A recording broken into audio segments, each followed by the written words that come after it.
Midnight has a way of peeling back the layers of the world. The streets grow quiet, the windows darken, and what remains is not just silence, but something else. Something waiting. You found your way here whether by chance, by habit, or because you couldn't sleep. And now, you're tuned in. You're with me. Tonight, I've gathered 7 stories. They're not fairy tales, not rumors whispered in daylight. They're the kind of stories that press close in the dark, the kind you feel in your bones long after the telling is done. So settle back, leave the lights low, and if you hear a sound behind you while you listen, don't turn. It's only the night reminding you that you're not alone. The 4th floor. They say Boston's oldest buildings hide more than just dust and creaking beams. Some floors were never built, and some were built, but locked away. If you ride the wrong elevator, on the wrong night, it might take you somewhere you should never go. Emily didn't believe in unlucky numbers. She was 22, rational, with her head full of deadlines and coffee runs, not ghost stories. And yet, from the first night she dragged her suitcases into the narrow lobby of the brick apartment building on Tremont Street, she noticed something she couldn't quite reason away. The elevator buttons. They were small brass squares, dulled by decades of fingerprints. 1, 2, 3, 5. No 4. Her finger had hovered there the first time, puzzled, then pressed 5 just to see. The elevator groaned and lurched upward, but when it passed the 3rd floor, Emily swore she felt a stutter, a hesitation, like the box itself wanted to stop. She laughed it off at first. Boston was full of old buildings, and old elevators had quirks. But quirks didn't explain the sound, an extra chime that sometimes rang between floors. Nor did it explain the faint numbers she thought she glimpsed one night. 4 amperes glowing weakly in the panel, before vanishing like breath on glass. The first week was filled with the kind of loneliness only new apartments bring. Boxes still taped shut, takeout cartons stacking by the sink, rain pressing against windows like someone trying to get in. Her neighbors seemed harmless enough. An old couple on the 2nd floor who smelled of boiled cabbage, a young lawyer who never made eye contact, and a woman with a baby who screamed in intervals too perfect, like the building itself kept time for her. No one mentioned the missing 4th floor. No one even seemed to notice, but Emily noticed. Each night, coming home from campus, she would ride the elevator and listen. Above the hum of the motor, there was sometimes a dragging sound, something heavy being pulled along concrete. Once she thought she heard humming, not a tune but the flat, low rhythm of someone passing time in the dark. One evening, she asked the superintendent, a broad man with oil stains on his shirt, why the building skipped 4. Superstition, he grunted. 4 means death in some cultures. Bad luck to build on it. Emily tilted her head. But this isn't Hong Kong or Shanghai. This is Boston. Old buildings, old owners, old fears, he said, already walking away. Then, almost too quiet to catch, some fears ain't so old. That night, she dreamed of hallways, endless ones. Every time she turned a corner, there was a metal door waiting. The number 4 scratched into it. The sound of dragging filled the dream, and when she woke, her calves ached as if she'd been climbing stairs for hours. The next day, she decided she had to know more. She began riding the elevator at odd hours, pressing 5, then watching the numbers flicker. Sometimes the motor slowed just long enough to make her breath hitch. Once, the doors slid open not to the bright carpeted 5th floor she expected, but to darkness, an unfinished shaft of concrete smelling of rust and mildew. She had blinked, leaned forward, and then the doors slammed shut, whisking her away before she could step through. Glitch, she whispered to herself. Just a glitch, but the building was listening. Cliffhanger ending. On the 10th night, during a storm that rattled the glass panes of her window, the power went out. The hum of appliances died, and the building seemed to inhale and hold its breath.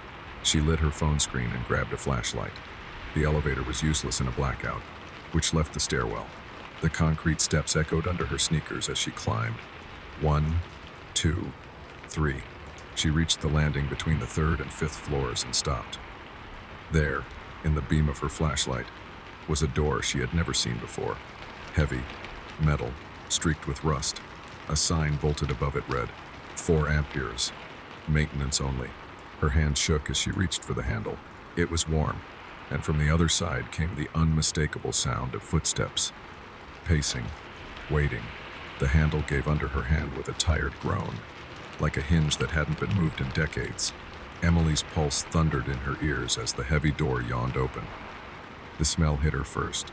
Not rot exactly, not mildew. It was the dense, sour odor of old fabric sealed away, dust clinging to years of silence. Her flashlight beam sliced through the air and revealed particles floating, stirred by her intrusion. Tiny gray motes spiraled like the ghosts of things once alive. She stepped forward. The door closed behind her with a sound far too final. Am I really doing this? She thought. Why didn't I just go back to my apartment? Why didn't I stay in the dark with everyone else, like a normal person? But curiosity was stronger than fear. Always had been. The forgotten hallway. The corridor stretched in both directions, too long for a building that should not have had this floor. Bare bulbs dangled from cords in the ceiling, most of them dead. The ones still burning shivered with weak light, casting thin shadows across walls lined with flaking paint. Her sneakers squeaked faintly on the floor, and with each step, the silence seemed to lean closer, listening. Then she heard it, a scrape, like something heavy dragged across concrete, far down the hall. Emily froze, light quivering in her hand. The sound stopped too. She swallowed, her throat dry, her mind whispering every rational excuse it could summon. Old pipes, shifting walls, a rat too big for its body. But the scrape came again, longer this time, followed by a dull thud, as if someone had set something down and then waited. She pressed forward, hugging the wall, flashlight trembling. Every door she passed was marked not with numbers but with plates reading maint, storage, electrical, yet none of the knobs gleamed with use. Dust lay thick on every surface. She brushed her finger across one knob and pulled it back. With a start, the dust clung damply, almost sticky, as if mixed with something darker. She wiped it against her jeans, breath stuttering. The voice of the hall. Halfway down, she swore she heard breathing. Not hers. Slow, measured, like someone waiting around the corner. "Hello," she whispered before she could stop herself. The sound ceased instantly, as if the hall had swallowed it. Emily pressed her lips together. Never call out, she scolded herself. Not here. Not now. But even as she scolded, she couldn't shake the feeling that someone had been waiting to be acknowledged, and now that she had spoken, the rules of the place had shifted. Her flashlight swept across a door with a cracked window. Behind the glass, she thought she glimpsed movement, something pale flickering back into shadow. She stepped closer, heart pounding, and wiped a patch clear with her sleeve. Nothing.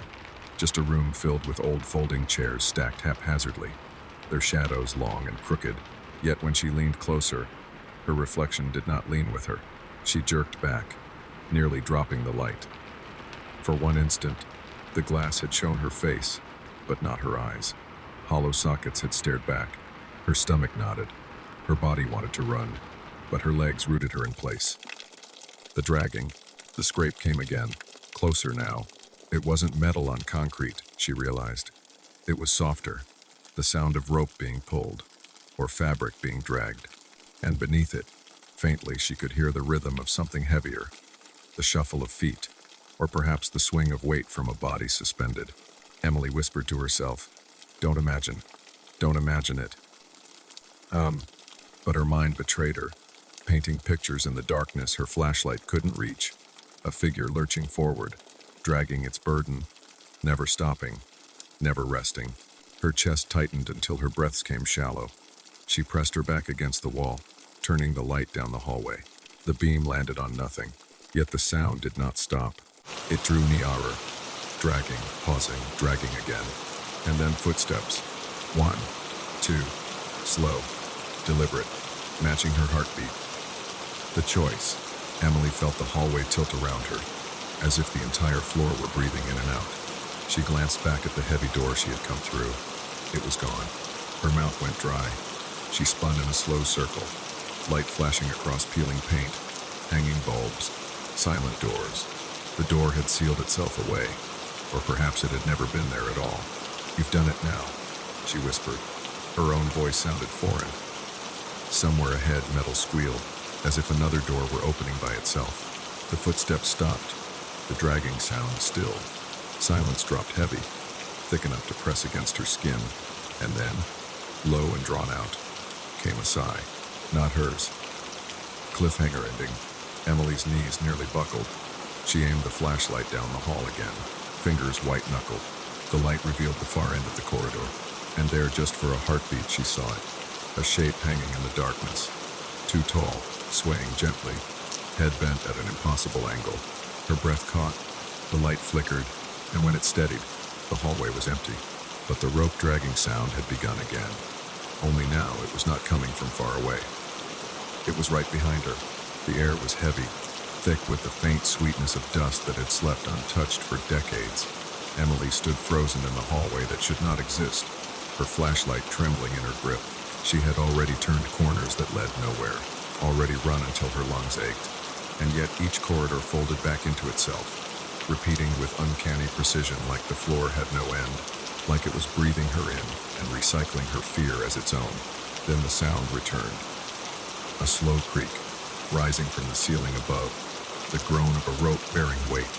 Her stomach twisted as she lifted the beam of her light, and there, swaying gently in the center of the hallway, was the shape. It hung too low for comfort, feet hovering just inches from the concrete, arms limp at the sides, the neck bent at an angle no living person could hold. The rope disappeared into shadow far above the weak bulbs, as though the ceiling had stretched upward into another world. Emily's breath caught, and the air itself seemed to freeze around her as the body stirred. First the fingers. They flexed, curling toward a fist before opening again. Then the head rolled upward, and she saw its eyes. Not black, not hollow, but white, clouded and unseeing, yet locked directly onto her face. Her knees weakened, and the beam of her flashlight shook across peeling walls and rusted plaques before landing again on the figure. It moved. Not walked, not stepped, but drifted, pulled forward as though some unseen current had claimed it. The rope creaked in rhythm, swaying with each impossible glide. Emily turned and fled, her sneakers striking the floor in frantic echoes, but the sound behind her did not fade. The rope groaned as it followed, and in between the groans came a whisper of breath, shallow, even as though the dead had decided it no longer needed silence. She rounded a corner. For a moment, her heart leapt. Perhaps this would be the way out. Perhaps the stairwell would be here, but no. The same hallway unrolled before her, with the same dead bulbs, the same peeling paint, the same sequence of locked doors marked with maintenance codes. She stopped, gasping, pressing her palm to the wall as if the concrete itself might confirm she had not gone mad. But the corridor simply waited, indifferent, while behind her the dragging, creaking sound pressed closer. Emily staggered forward, then stopped again, then turned, as though by confronting it she might reclaim some control. Her flashlight sputtered, flickered, then dimmed to a weak glow, barely cutting through the dark. And in that dark, the figure swayed. It was nearer now, impossibly nearer, as though the distance between them had shrunk without steps. The smell reached her next, a metallic tang, coppery and sharp, the odor of pennies left in rain. She pressed a hand to her mouth, vile, threatening. The light blinked once more, and when it returned, she saw something that nearly unraveled her mind. Another her, far down the hall, at the very edge of vision. She saw her own figure running, flashlight bobbing, movements identical to those she herself had just made. And as she blinked, the image shifted, showing not one version but many, repeating endlessly in the rooms beyond the doors, each Emily caught in a different cycle of panic, each running, hiding, screaming without sound. Her grip tightened on the flashlight, though it gave her no comfort. The figure drifted closer still, the rope above groaning as if the ceiling itself pulled the dead along like a fisherman drawing in his catch. Emily backed away until her spine pressed cold against the wall. The whisper came then, not in the air but inside her head, low and deliberate, filling the hollow between her ears with a voice not her own. "You found me." Her breath faltered, chest locked against the weight of the words. She shook her head, as if denial could shatter the illusion. But the whisper grew firmer, almost tender. "Every floor has tenants, and you belong here now." The light flared suddenly, one final pulse before dying altogether. In the brief illumination, she saw the walls shift, the plaques on the doors no longer reading maint or storage, but her name, repeated over and over in rust-red letters. Each door bore a version of her laughing, crying, running, cowering like the building had cataloged her entire life and sealed it into rooms that had never existed until she stepped inside. Emily clutched her chest, forcing air into her lungs, willing herself to wake if this was a dream. But the floor was patient, and the rope groaned again, louder now, as if the ceiling would collapse beneath its strain. And in the dark, just before she closed her eyes, she felt breath brush against her ear. A single word, almost kin. Stay. Emily pressed her palms to the wall, desperate to anchor herself in something solid, but the concrete seemed to pulse faintly beneath her skin, like the building itself carried a heartbeat. The air had thickened, heavy with the smell of dust and rust, and though she wanted to scream, the silence inside the corridor refused to carry sound. She stumbled forward, clinging to the last sliver of reason, and finally, miraculously, her light caught on a shape at the far end of the hallway, a door she had not seen before, wider, with a metal bar across it, and the faint stenciled word, stairs. Relief surged through her, wild and sudden, the way a drowning swimmer feels when their hand breaks the surface. She ran, her steps loud against the concrete, the sound bouncing back at her in strange echoes, as though another set of feet shadowed her own. Her fingers struck the bar, shoved it down, and the door groaned open. A breath of cooler air brushed her face, the unmistakable draft of stairwells, and she plunged into it, her body trembling with hope. The stairwell spiraled upward and downward, lit by bare bulbs every third flight, and the silence there was somehow more suffocating than the hall. She didn't think she only moved, gripping the rail with white knuckles, dragging herself downward, each step an effort to peel away from the rope. The whispers, the endless corridor, down, down, to the ground floor, to escape. But after what felt like endless descent, she paused, chest heaving, sweat slick on her temples. She looked up and saw the stairwell twisting above her. She looked down and saw the same. The walls were featureless, the flights unmarked. Her pulse hammered as she realized she had no sense of progress, as though each step returned her to the place she had just left. Emily forced herself further, counting steps in frantic whispers. 20, 40, 60. She shoved open the door at the next landing, praying for the lobby, the front desk, the smell of boiled cabbage from the old couple's apartment, any reminder of the ordinary world. The door opened, and she was back in the hallway. The fourth floor stretched before her, unchanged. The same peeling walls, the same dead bulbs, the same faint smell of copper. Her throat closed. She stumbled back into the stairwell, slammed the door, and turned downward again, faster, almost tumbling over the steps, her breath tearing out of her lungs. Another landing, another door. She shoved it open with the last strength in her arms. The fourth floor. She tried again. Upward this time, muscles burning, calves screaming, until her legs nearly gave out.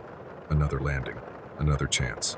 She braced herself, whispered a plea she didn't know to whom, and pulled the door. The fourth floor. Her mind reeled. The stairwell was not an escape. It was a vein feeding the same heart. Every door led back to the place that did not exist, to the floor that should not be. And in that moment, she understood. The building had no lobby, no roof, no exit anymore. It was a loop, and she had stepped too deep into its design. She had not entered a forgotten floor. She had entered the building's hidden pulse, the place it stored its unfinished stories, the place it kept those who had stumbled too close to its secret. Her hands trembled as she leaned against the stairwell wall, sliding slowly down until she sat on the cold concrete. Her breaths were shallow, her chest heavy with despair. Yet beneath the despair was another sensation, subtler and far more terrifying, a calmness creeping into her bones, a voice in the back of her mind urging her to stop struggling, to accept the rhythm of the floor, to sink into the pattern already waiting for her. The rope creaked somewhere beyond the door. The air shifted, carrying that metallic sweetness that clung to her tongue.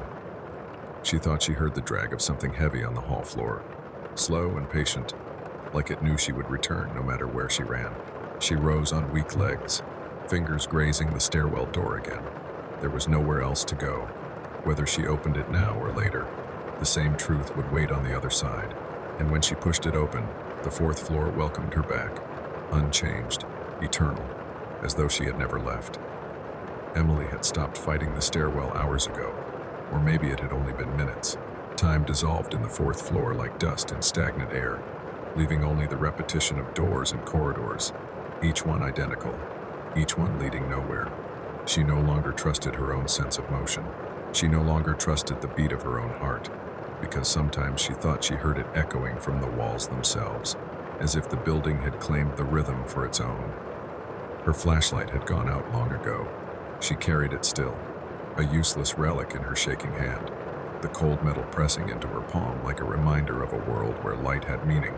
But here, in this corridor that bent upon itself, she walked mostly by instinct, guided by the faintest glimmers that leaked from dead bulbs, and the sound of her own breath moving through stale air, and always, the creak of the rope, sometimes ahead of her, sometimes behind, sometimes above, as though the ceiling carried more weight than it could bear. She no longer ran from it. Running had proven pointless. Every sprint brought her back to the same hallway, the same doors, the same smell of coppery dust that coated the back of her tongue. It was only when she slowed, when she let her steps match the sway of the sound, that the floor began to feel almost gentle, as if it had been waiting for her to stop struggling, to fall into its rhythm, to surrender. She passed a door with her name etched on it, then another, and another, each one bearing not the same version of her but different fragments. A laughing child, a woman older than she was now, a figure sitting alone at a desk. Each door was a record, a memory carved into the building's hidden marrow. She brushed her hand against one knob, and a shiver ran up her arm, not entirely unpleasant, like recognition, like a heartbeat echoing her own. Then, far ahead, she saw him again, the figure hanging in the dark, rope taut, head bowed, swaying with slow patience. But this time she did not freeze. She did not hide. She walked toward him, each step steadier than the last. The air thickened, metallic and heavy, but her breath remained calm, almost measured, as though the floor itself had taught her lungs a new rhythm. When she reached him, the figure raised its head. White eyes, clouded and empty, stared into her. She waited for the voice to invade her mind again, to command her, to tell her to stay. But no words came. Instead, she realized something far more quiet, far more final. The face, looking at her, was her own. The body, swaying gently, suspended by the rope, was hers, not a reflection, not an echo, but an inevitability. Emily's lips parted in a silent cry, but what left her was not fear, not even despair, but the hollow relief of recognition, as if all her running had only been a rehearsal for this moment. The fourth floor did not need to chase her anymore. She had found her place in its design. The rope creaked once more, slow and steady, and when she blinked, the hallway around her shifted. She was no longer walking. She was waiting. Her feet hovered inches above the floor, her head tilted in the same impossible angle. The air was cool against her face, and the silence of the corridor stretched endlessly before her. She was no longer the visitor. She was part of the floor, a tenant, and somewhere, faintly, she heard the sound of another door opening. Footsteps, hesitant, echoing into the hall. A new arrival. Emily's eyes lifted in the darkness. She swayed gently on the rope, waiting, as all the others had once waited, as all the others would wait again. The fourth floor always welcomed its tenants home. The light beneath the grave. The first thing Anya noticed about the house wasn't the creak of the floorboards or the smell of damp wood, but the silence, an odd, expectant silence that seemed to breathe with her. New England countryside had its share of quiet homes, she reminded herself. Old colonials, farmhouses built before electricity was even a dream. But this one seemed to listen. She had chosen it precisely for that reason. For its history, for the weight of years pressed into every beam. The realtor had been vague. 19th century. Some renovations in the 50s. Wiring's a little patchwork, but serviceable. That was enough for Anya, a young interior designer with a weakness for places that others might dismiss as impractical. Her first night, she unpacked slowly. The house gave her no trouble. The wind combed through the surrounding fields, rattling the shutters, and the cricket seemed louder than city traffic. She brewed tea, walked barefoot across the groaning planks, and thought, "This is mine. This house has been waiting for me." But then she saw the meter. It sat against the kitchen wall, metal box with a glass face, the needle twitching. At first she thought nothing of it. until she realized she had barely used anything. The kettle, a single lamp, her phone charging, yet the needle jerked forward. Tick, tick, tick, faster than it should. She crouched, brushed dust from the glass, and frowned. Maybe the old wiring pulls more. Maybe the meter's faulty. Still, when she went to bed, the faint stutter of that needle echoed in her mind. Days passed. Anya settled. She learned which steps complained underfoot, which windows refused to latch, which corners smelled faintly of earth. The house had quirks. She loved quirks, but the meter did not stop. At odd hours, she would wander into the kitchen and find it spinning, the wheel inside blurring. She turned off every appliance, even the refrigerator. Still, it spun, like something unseen was feeding. Neighbors were no help. The closest farmhouse stood a mile down the road. A woman there, gray hair, denim jacket, cigarette dangling from her lip, had only shrugged when Anya asked about the property. Old bones, she'd said. Old houses eat in their own way. Anya laughed politely, but the words clung. One evening, rain swept across the countryside in sheets, hammering the roof like nails. Anya sat by the living room window with her sketchbook, trying to capture the pattern of water on glass. The lights flickered once, twice. The room dimmed, brightened, dimmed again. She rose, heart quickening, and checked the fuse box. Everything looked intact. Still, the bulbs above buzzed, trembling with each surge. Then, from the corner of her eye, she caught it. A thin line of shadow at the baseboard near the kitchen. Not quite shadow, not quite light. It looked like a wire, an old one, frayed, trailing into the floorboards. She set her sketchbook down and crouched, fingertips brushing dust. The line vanished beneath the boards, slipping into darkness. She hadn't seen it before. How had she missed it? The lights steadied, humming softly, but her pulse would not.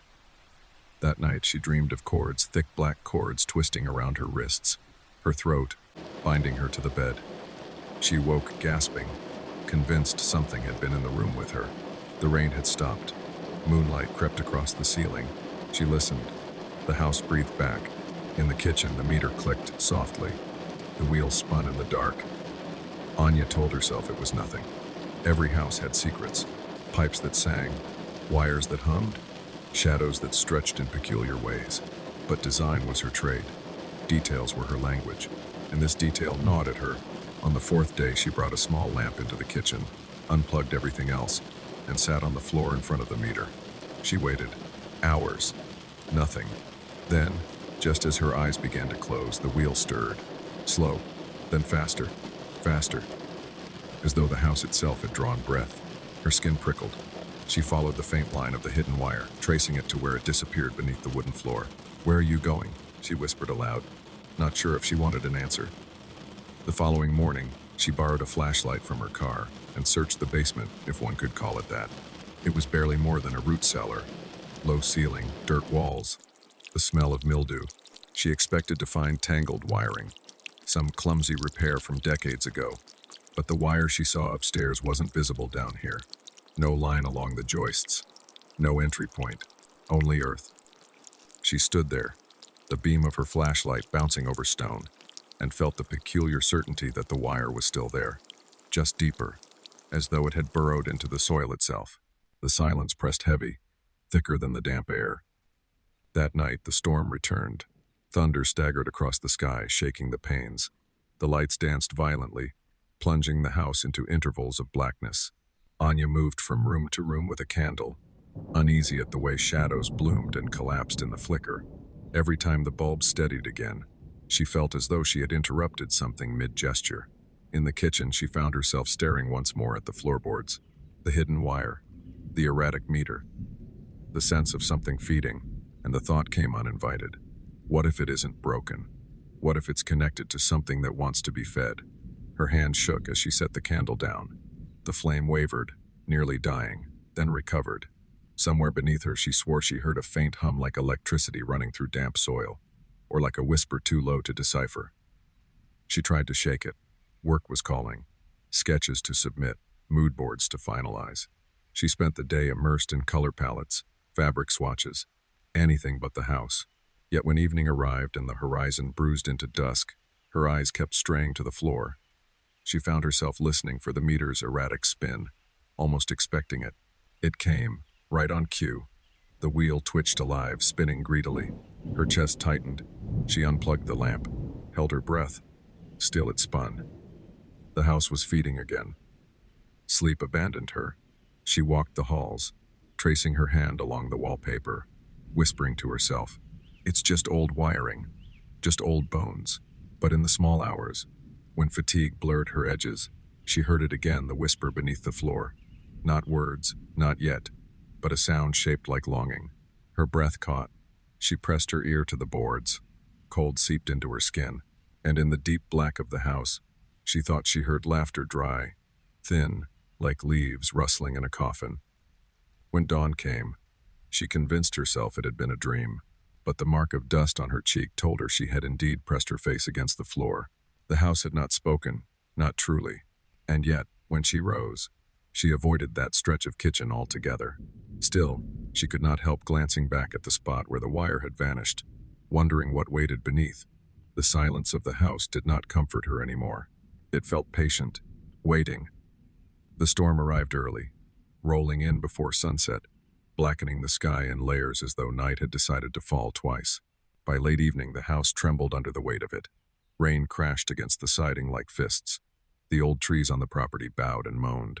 The wind worked its way through every gap in the window frames, sighing along the walls as if the house itself exhaled.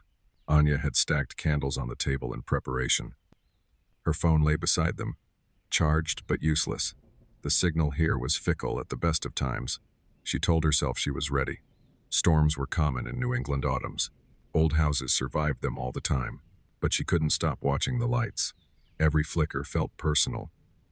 She tried to distract herself, poured a glass of wine, flipped open her sketchbook, lit a stick of incense she'd brought from the city. For a while it worked. She drew by candlelight, experimenting with how shadows warped across the page. Her pencil strokes deepened, blurring into smudges of gray.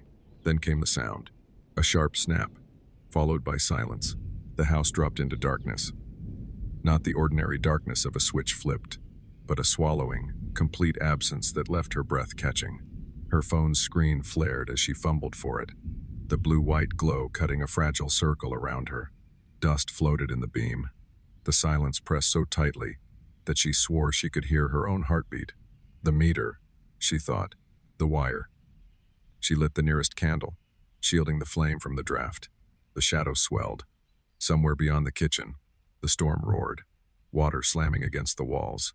But here inside, everything was hushed as though the house had gone still to listen. Anya's gaze drifted, unwilling, to the baseboard, the hidden wire.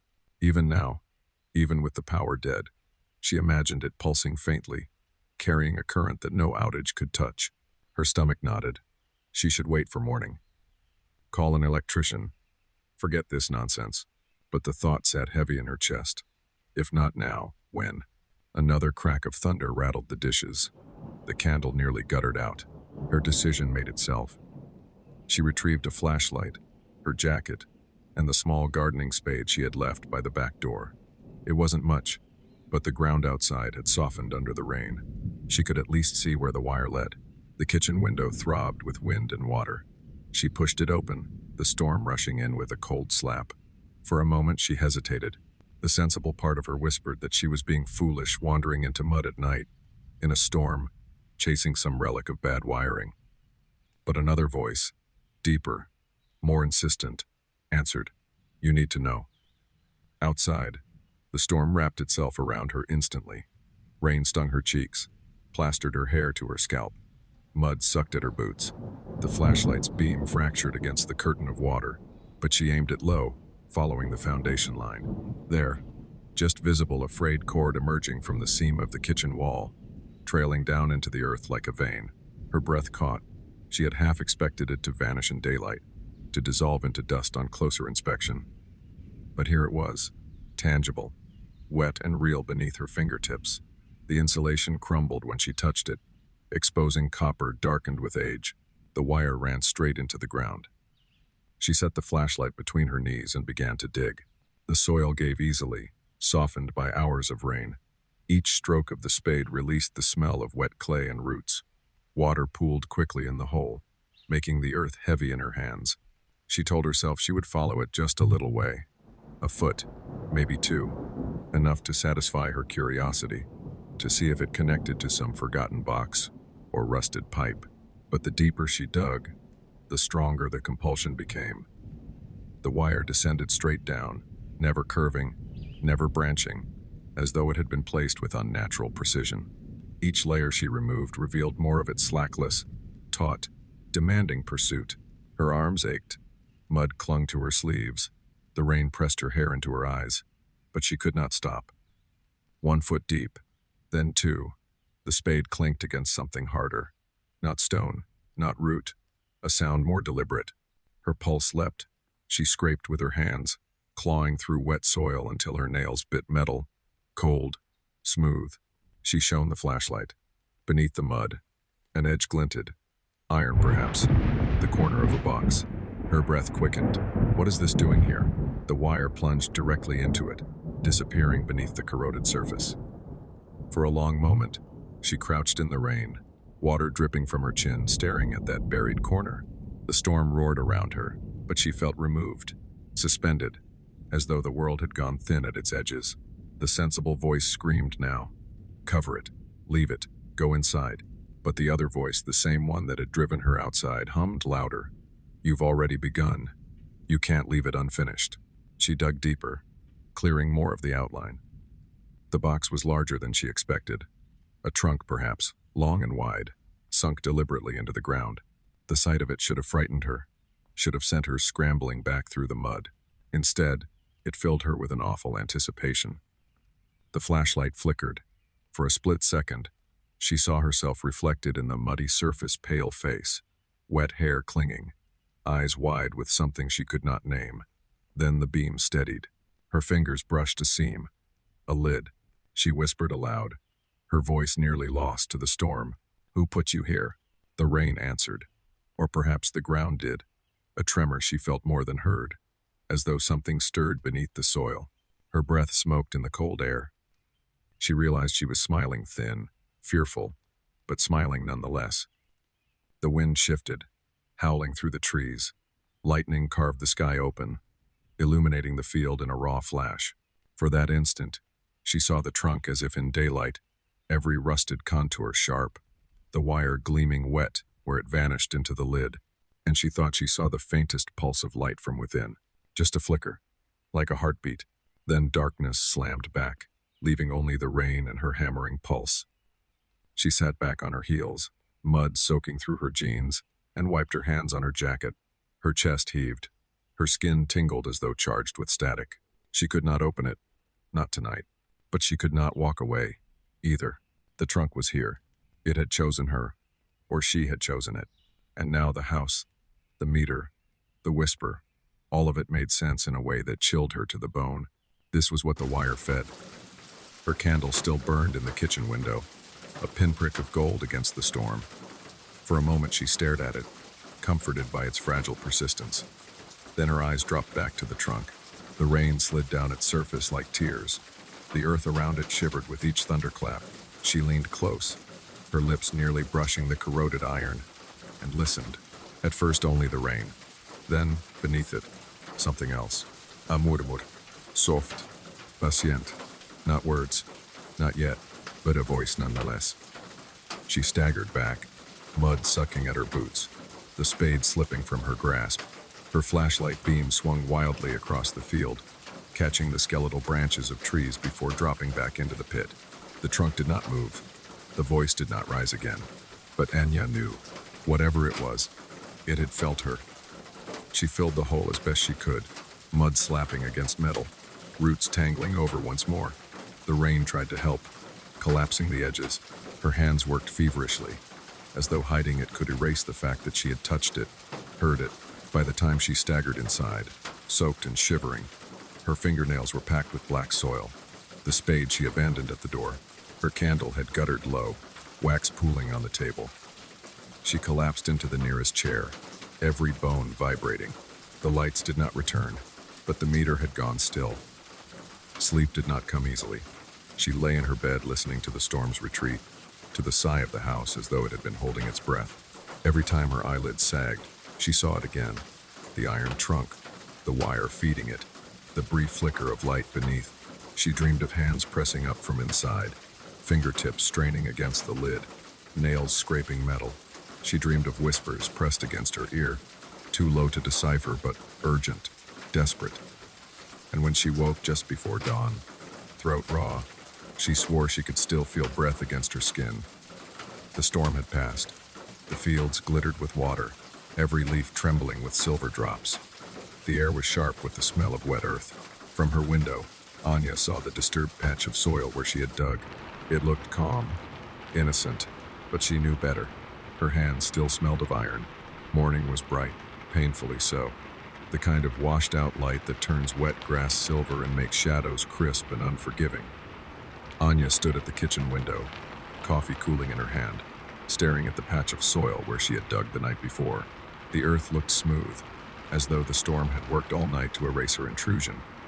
Only a faint sag, a dark circle where the mud had not fully settled, betrayed what lay beneath. She should have felt relief. She should have told herself it was over, but relief never came.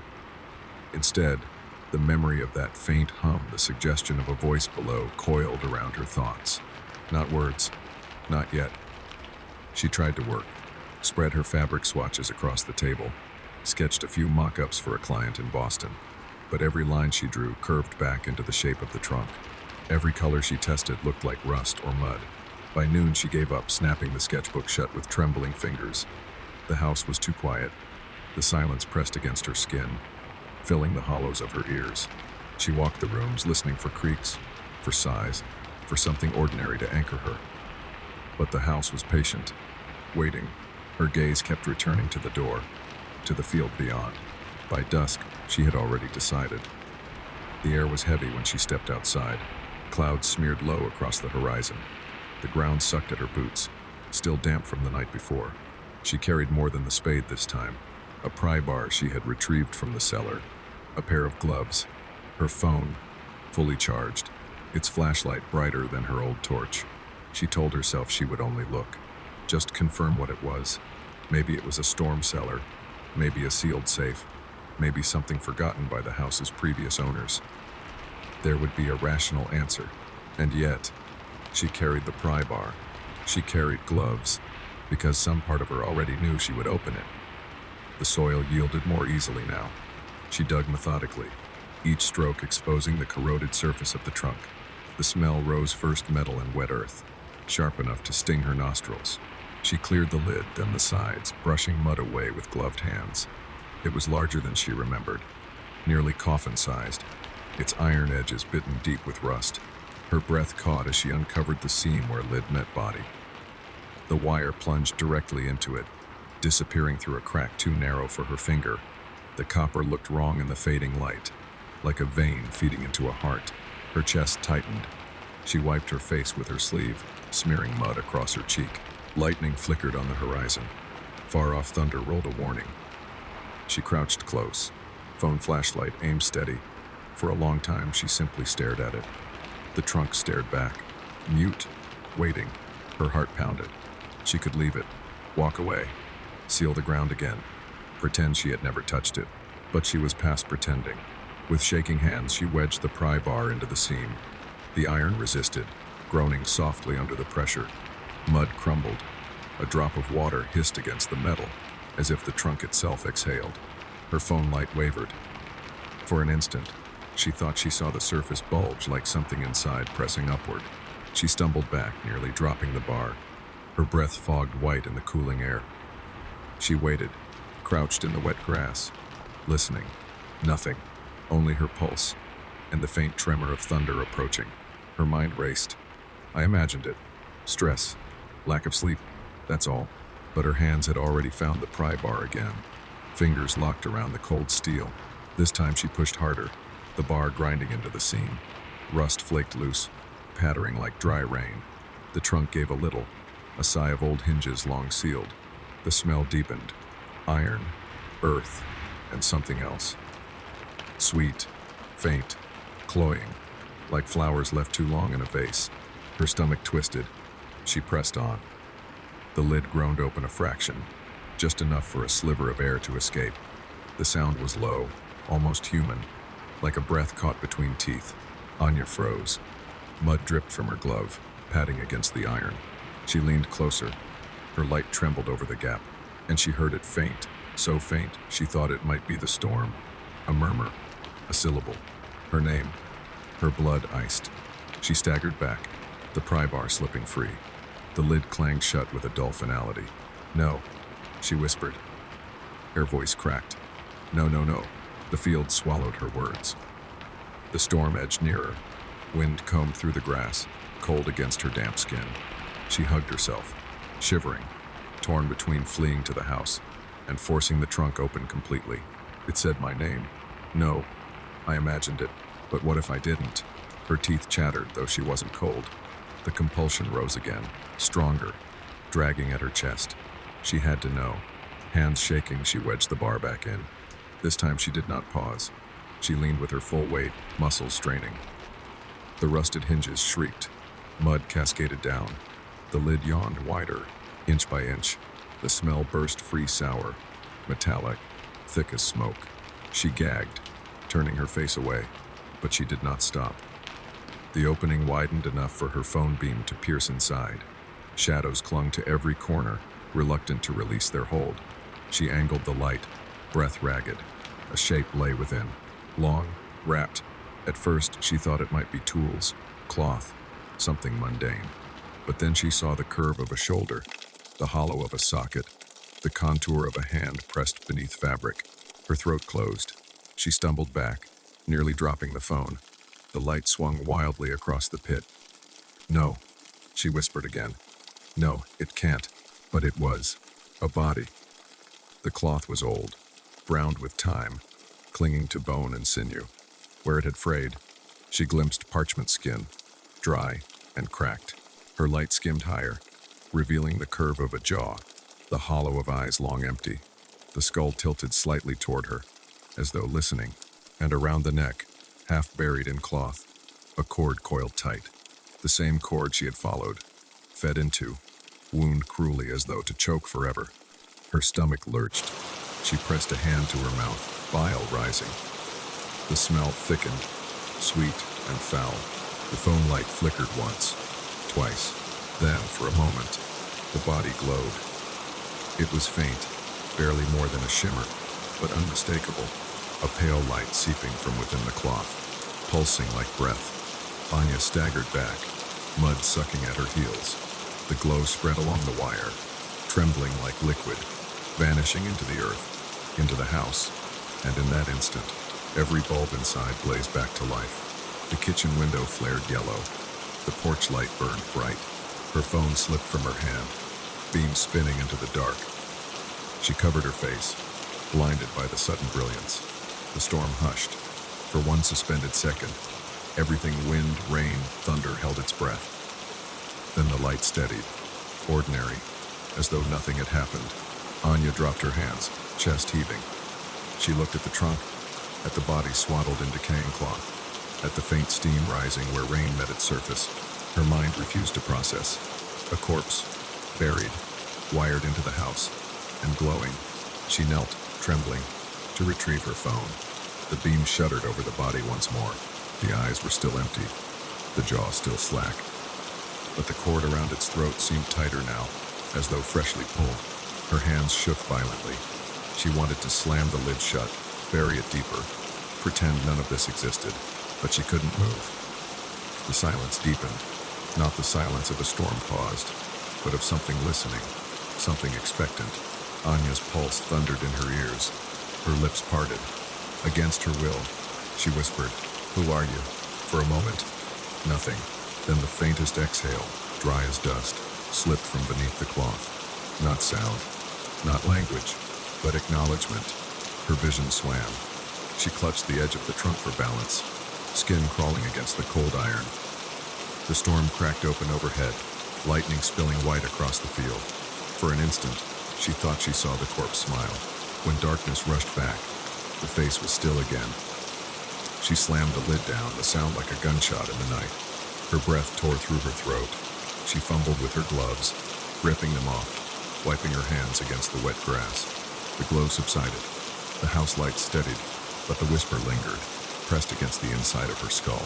It has been so long. She ran, up the steps, through the door, slamming it behind her. Her boots left trails of mud across the kitchen floor. The lights hummed above, steady, bright. The meter sat calm, the wheel still. Everything looked ordinary, but Anya pressed her back to the wall, gasping, staring out through the window toward the disturbed earth. Ordinary did not exist anymore. Not in this house. Not with what lay beneath. The house was awake. Anya felt it as soon as she closed the door behind her. Not just the creak of settling beams or the hum of wires, but a low, deliberate awareness, as though every wall leaned closer to listen. The lights overhead burned steady, brighter than they had ever been since she moved in. Their glow pressed into her eyes, bleaching the kitchen into sharp contrast. Shadows had no room to breathe. Her boots dripped mud onto the floor. The smell of earth and rust clung to her skin. She tried to steady her breath. It's only exhaustion, only nerves. Houses don't listen. They don't breathe. But the silence that followed her words was too heavy, too patient. She poured water into a glass, her hands shaking. The faucet sputtered, coughed, then steadied. The sound was ordinary, a comfort. Yet as she lifted the glass to her lips, the kitchen bulb above her flickered once, just once like a wink. The water trembled in the glass, a ripple, as if something had exhaled against it. She set it down, untouched. Night deepened. Rain softened to a mist against the windows. The storm had retreated, but the house remained lit. Every lamp, every fixture blazing. Anya wandered from room to room, switching them off, one by one. Yet whenever she entered the next room, she found its lamp already burning. The house refused dimness, insisted on brilliance. By the time she reached the upstairs hall, her chest tightened. Each bulb hummed faintly, a chorus of insects hidden in glass. She whispered, "Stop." And every light went dark. Her throat closed. She stood frozen, surrounded by black, her breath loud in her ears. She fumbled for her phone, thumb trembling over the flashlight icon. Before she could press it, the light surged back on everyone, blinding white. The hum deepened, filling her chest cavity, vibrating her teeth. She staggered back, hands pressed to her ears. "Please." The hum subsided. The bulb steadied. Silence returned, but silence no longer felt empty. It felt occupied. She dreamt without sleeping, sitting in the armchair by the living room window. She closed her eyes only for a moment. The house breathed around her, warm and close. She saw the trunk beneath the soil, saw the body swaddled in its cloth, saw light crawling along the wire like liquid fire. The face lifted. The empty sockets opened wider, and the whisper came, not from the corpse but from the walls, the beams, the plaster around her. At last, she jerked awake, heart pounding, throat raw from a scream she did not remember giving. The house was quiet, the light steady, but the whisper lingered in her head, woven through her pulse. She tried to escape it. The following day, she drove into town, windows rolled down, music blaring. She lingered at the cafe, at the hardware store, even walked the aisles of a grocery she did not need. For a few hours it worked. The hum receded. The thought of the trunk dulled. But when she returned at dusk, the house greeted her with every light blazing, windows glowing like watchful eyes. Her keys slipped in her shaking hand. Inside, the air was warm, too warm, as if the bulbs themselves exhaled heat, and the whisper waited. "You left me too long." She dropped her groceries. Apples rolled across the floor, bumping softly against the baseboards. "No," she said aloud. Her voice broke. "You're not real. You're a hallucination. Stress, nothing more." The kitchen light flickered once. Her phone buzzed in her pocket. She pulled it free, desperate for distraction, but the screen was black, dead. Though she had charged it fully, the whisper coiled tighter. Not words this time, laughter. Dry, brittle, like dead leaves scraped across stone. She clutched the counter, nails digging into wood. "Stop," she whispered. The laughter stilled. That night, the house would not allow darkness. Every attempt she made to turn off the lamps failed. The switches obeyed her hand, clicked obediently, but the bulbs glowed on, humming, She pulled a blanket over her head in bed, eyes squeezed shut, but the hum seeped through fabric, through bone, vibrating the roots of her teeth. In that half-suffocated silence, the whisper pressed close, closer now, closer. Her throat closed. She clawed at the blanket, sucking in air. The bedroom bulb above her bed dimmed, then flared brighter, as though nodding. Her tears burned. Days bled together. She stopped sketching, stopped cooking, ate crackers from the box, drank water straight from the tap. She avoided mirrors, afraid of what might look back. Each night the whisper grew clearer. At first only syllables, blurred, tangled in static, then fragments, cold, forgotten, light again. And always the feeling that the voice did not come from a stranger, but from something that already knew her. By the fourth night, she stopped pretending it wasn't speaking to her. She tried bargaining. "What do you want?" She whispered into the kitchen air, hands trembling around a mug gone cold. The lights above her dimmed, then steadied, as though considering. The whisper slithered through the plaster, intimate, pressing against her ear. "See me." Her stomach turned. "I already saw you. I saw." The bulbs flared, blinding. Her mug shattered against the floor. The voice hardened. "See me again."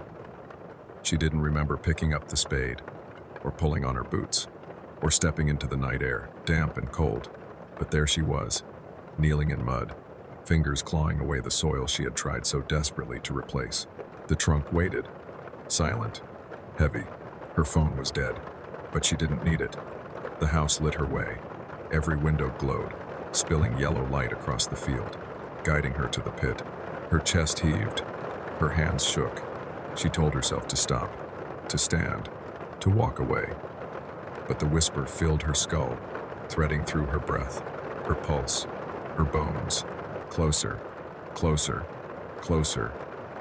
She scraped mud from the lid, exposing the seam once more. The pry bar waited beside her, cold against her knee. Lightning flickered somewhere distant, silent. The night held its breath. Anya pressed her palms flat against the iron. It was cold, but not dead. A faint thrum pulsed beneath it, like the echo of a heartbeat. Her lips parted. She whispered back, "What are you?" The silence pressed tighter, then fractured into a voice, almost tender. "What you will be." She staggered back, mud splattering her jeans. Her breath tore in shallow bursts. "No," she gasped. "I'm not, I won't." The house answered. Every bulb flared in unison, a chorus of white swallowing the field. Her shadow stretched sharp across the soil, bent toward the trunk like a tether. The whisper softened, coaxing now. "You're already mine." She fell to her knees. The earth was slick, sucking at her boots, but she could not rise. Her limbs shook, heavy, as though the soil itself pinned her. The lid shivered under her palms. Not a trick of wind, not the tremor of thunder movement from within. Her mind fractured. Part of her screamed to flee, to abandon the house, the field, everything. But another part, the deeper, darker part, leaned closer, hungry. She felt it then, the light within, pulsing against her palms, begging to be released. Her tears streaked mud down her cheeks. She whispered, broken, "What do you want from me?" The whisper answered at last, clear and sharp. "Stay, shine, feed." The trunk glowed faintly, the light seeping through cracks in the lid, crawling up the wire, bleeding into the soil. And in the kitchen window, the bulbs flared so bright they hummed like bees. Anya choked on a sob. Her hands shook violently. She wanted to run.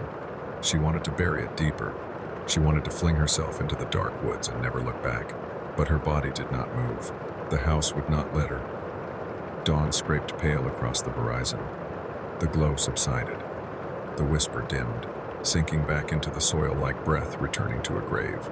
The lights in the house eased to a steady, ordinary glow. Anya knelt in the field, clothes soaked, fingers raw, eyes hollow.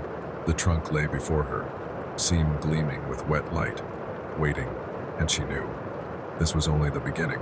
The days no longer belonged to her. They passed in a haze, one blending into the next, each carrying the same rhythm, the steady hum of the lights, the whisper curling through the walls, the patient weight of the house breathing around her. Anya tried, at first, to fight. She called an electrician from town, He never arrived. She tried to drive away, but the car's battery drained within minutes of leaving the driveway, dashboard lights sputtering like dying stars. She walked along the road until her legs trembled, but no matter how far she went, she found herself turning back, drawn by a tug behind her ribs, pulled toward the glowing windows. The house would not release her. Nights were worse. Every evening, as shadows stretched across the fields, the whisper began again, softer now, less insistent, but inescapable, an undercurrent beneath her thoughts. At first it spoke in fragments, words she could almost ignore. Stay, shine, closer. But soon the words sank deeper, slipping into her own thoughts, until she no longer knew which belonged to her and which belonged to the voice. When she caught herself whispering back without realizing her lips had moved, she wept.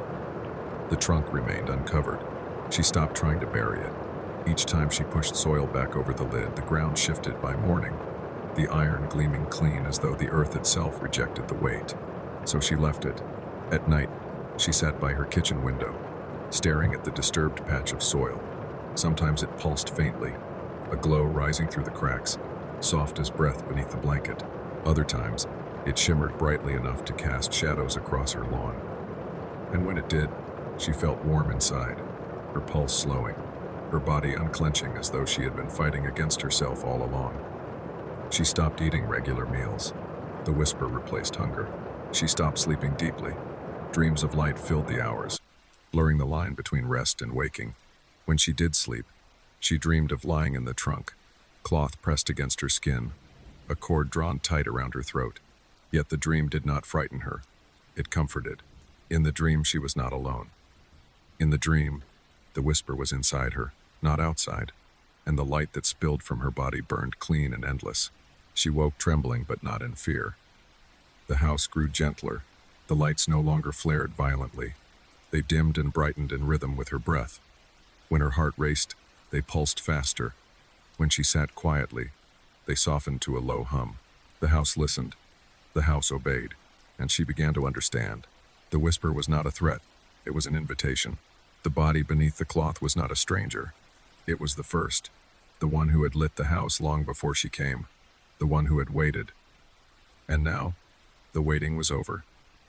One evening, as dusk slipped across the field, she opened the back door and walked barefoot to the trunk. The grass was cool beneath her feet, wet with dew. Fireflies pulsed faintly in the distance, their glow mingling with the dim shimmer rising from the soil. She knelt before the iron lid, hands folded in her lap.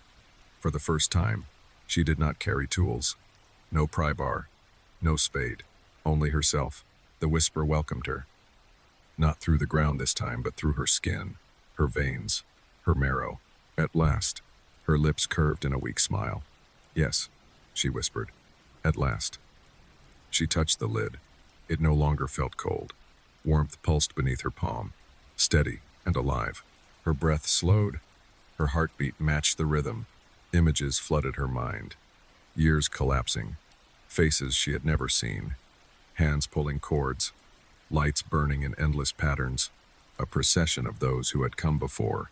Each bound. Each fed. Each becoming. She saw herself among them. Not future. Not destiny. Already part of it. When the first tear slid down her cheek, it was not from fear but from relief. She had fought so hard, fought the silence, the light, the tether of the house. But now she understood. The fight had only delayed the inevitable, and the inevitable was not death. It was belonging.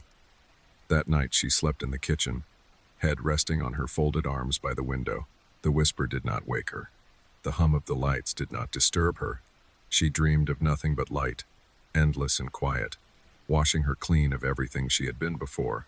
When she woke, dawn painted the fields pale gold. The trunk glowed softly beneath the earth, as though thanking her, and for the first time since she had moved in, she did not feel like a guest. She felt at home. Weeks passed. The woman in the denim jacket at the farmhouse saw lights burning at all hours, brighter than before. She muttered to herself about the foolish city girl who never learned how to ration electricity, but she never saw Anya in town again. Inside, the house thrived. The bulbs never dimmed. The meter no longer spun erratically. Every corner glowed with a steady, gentle brilliance. And at night, If one stood outside in the field, one could hear faint laughter, soft and warm, carried on the hum of the wires. Anya rarely spoke aloud anymore. Words were unnecessary. The house understood her thoughts before she shaped them. The whisper had become her whisper. Sometimes she felt the tug of the cord around her throat, phantom and delicate, not choking, guiding. And when she caught her reflection in the glass of the window, her eyes glimmered faintly, as though lit from within. One night, when the moon lay hidden behind clouds, she stepped outside to stand above the trunk. The glow was stronger than ever, bleeding through the cracks in the soil. She closed her eyes, spread her arms, and whispered the words that had haunted her for weeks. Stay, shine, feed. The ground seemed to sigh in response. The lights in the house pulsed once, twice, then steadied, brighter than ever. And in the silence that followed, she no longer heard the whisper as something separate. She was the whisper. From then on, the house was never dark. Travelers passing on the distant road remarked on the strange steadiness of its glow. How even in storms, when other homes went dark, that one shone like a beacon across the fields. Some said it was comforting, others said it was unnatural, but no one came close, and no one saw Anya again. Yet sometimes, on quiet nights when the rain whispered against the fields, one could stand at the edge of the property and hear it. A woman's voice, soft as breath, carried on the hum of the lights. It has been so long since I saw the light. And then, laughter thin, warm, endless. The last call. The apartment shimmered with light, the kind that only comes from glass towers in the city, where windows stretched from floor to ceiling, and the view itself became decoration. Chicago at night was a sea of glitter red taillights snaking along highways, buildings lit like lanterns, the faint echo of sirens traveling across the lake wind. Inside, music thumped low against the walls, voices rose with laughter, and a dozen bodies leaned together, glasses raised, celebrating Jake's 23rd birthday. Jake looked the part of host perfectly, his shirt pressed, his hair falling just so, his smile bright enough to cut through the dim light. Yet even in his laughter there was something that didn't quite settle, a hesitation behind the eyes, as though his charm were only a costume he'd worn too long. Alex, one of his closest friends, noticed it first, the way Jake kept glancing at the door, not toward the kitchen, not toward the balcony where smoke curled from the other cigarettes, but to the front door, as though it might open on its own. At first, no one else cared. The drinks were strong, the music louder, and in the haze of celebration, small gestures were easy to dismiss. But then Jake stood suddenly, his smile vanishing, and said in a flat voice that someone was knocking. The room quieted for a moment, the way a party sometimes does when silence demands attention. Heads turned, laughter softened, yet the only sound was the bass line humming from the speaker and the faint rush of the city outside. "No one's there, man," Alex said, half laughing, trying to cut the tension, but Jake was already walking, his shoes firm against the hardwood, his shoulders stiff. He reached the door and placed his hand on the knob. For a breath he hesitated, glancing back at the group, his friends, waiting for a punchline. Then he opened it. The hallway beyond was empty. No footsteps, no neighbors, no elevator bell chiming. Just silence stretching down the long corridor, lit by sterile bulbs that buzzed faintly. Jake stood there too long, long enough that the others exchanged uneasy looks, and when he finally closed the door and turned back to them, his face was pale, his lips pressed thin, his eyes unfocused. He didn't speak, not about the knock, not about what he had seen or hadn't seen. He just sat down again, slowly, as though the simple act of folding into a chair had become something foreign. The music returned. The laughter tried to follow, but the night had shifted, and everyone in that glittering apartment felt it, even if they couldn't name it.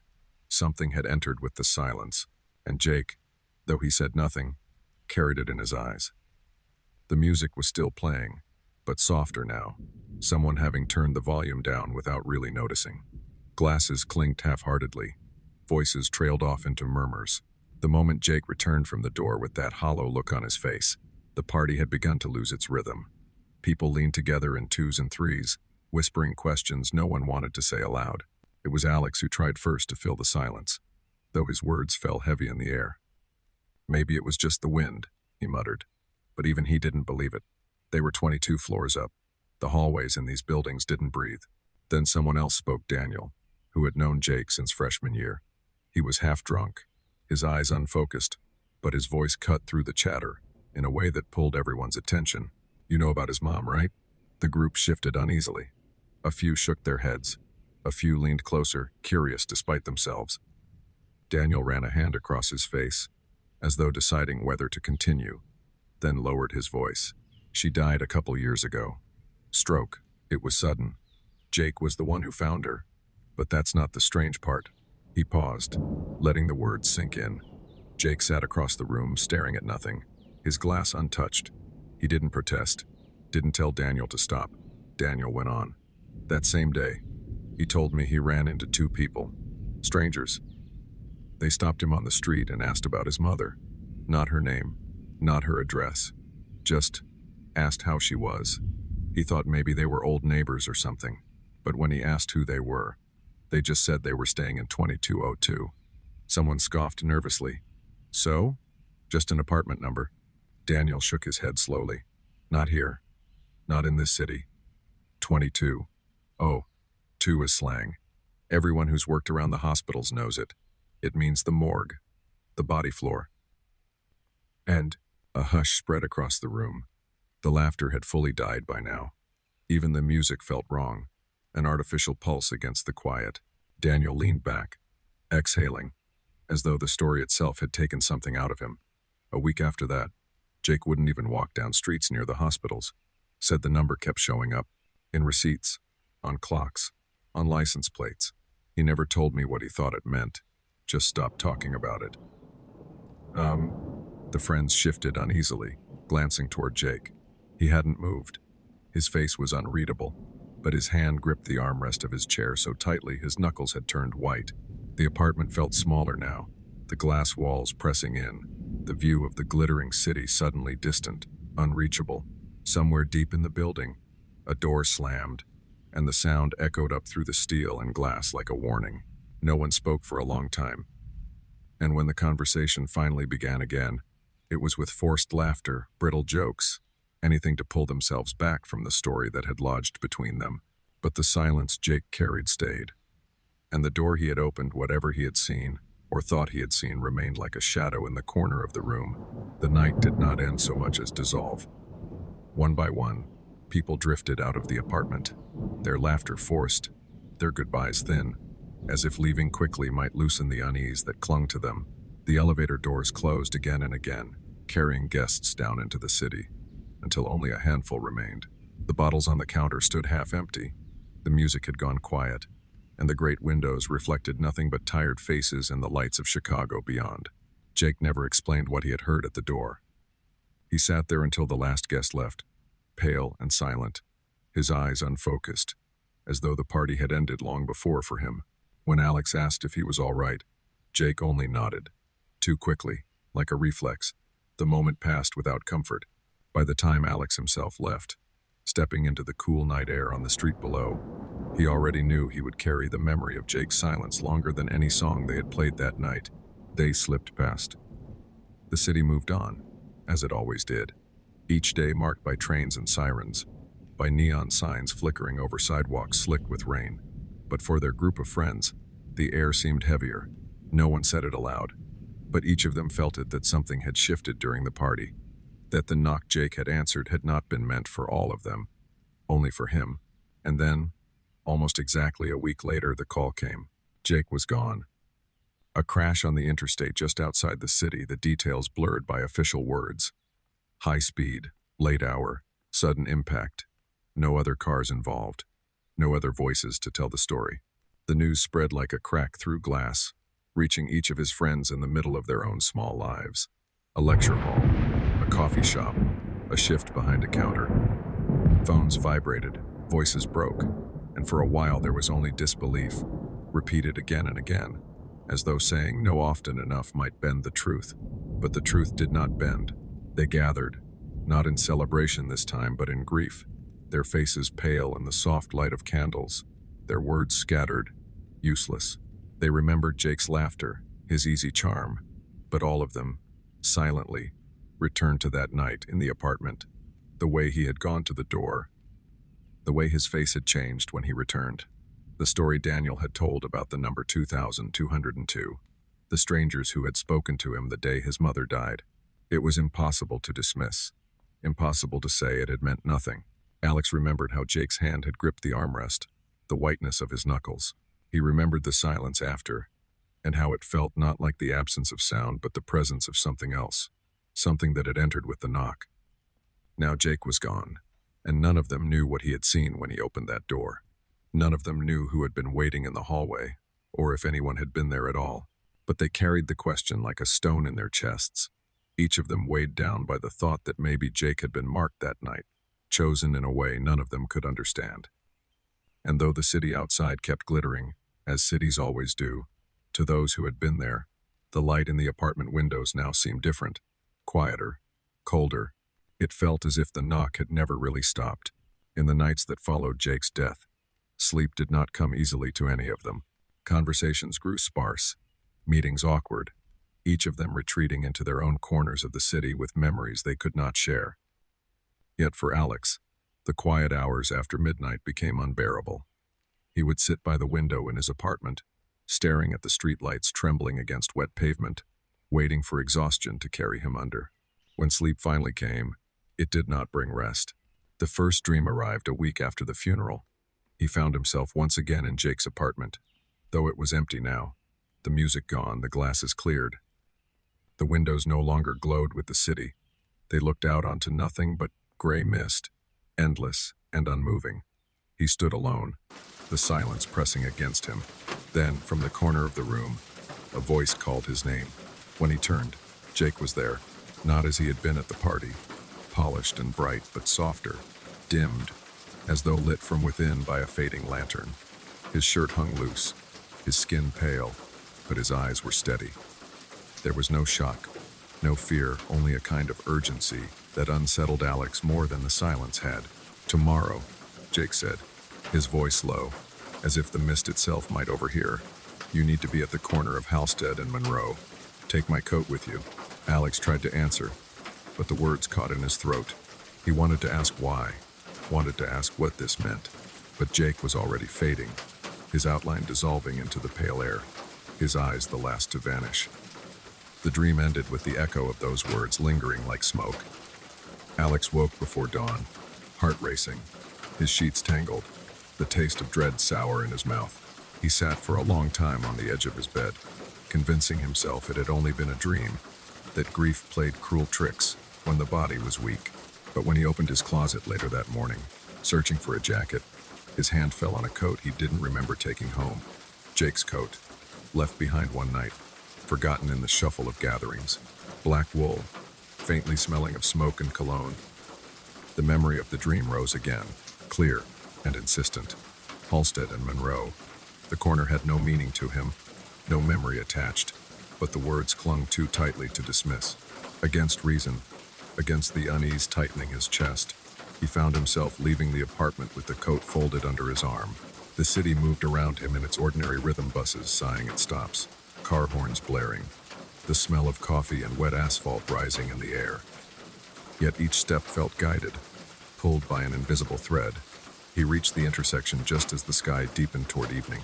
He stopped beneath the traffic lights, the coat heavy in his hands. The sidewalk was crowded, people rushing past with umbrellas, but for him the world seemed to narrow to that single corner.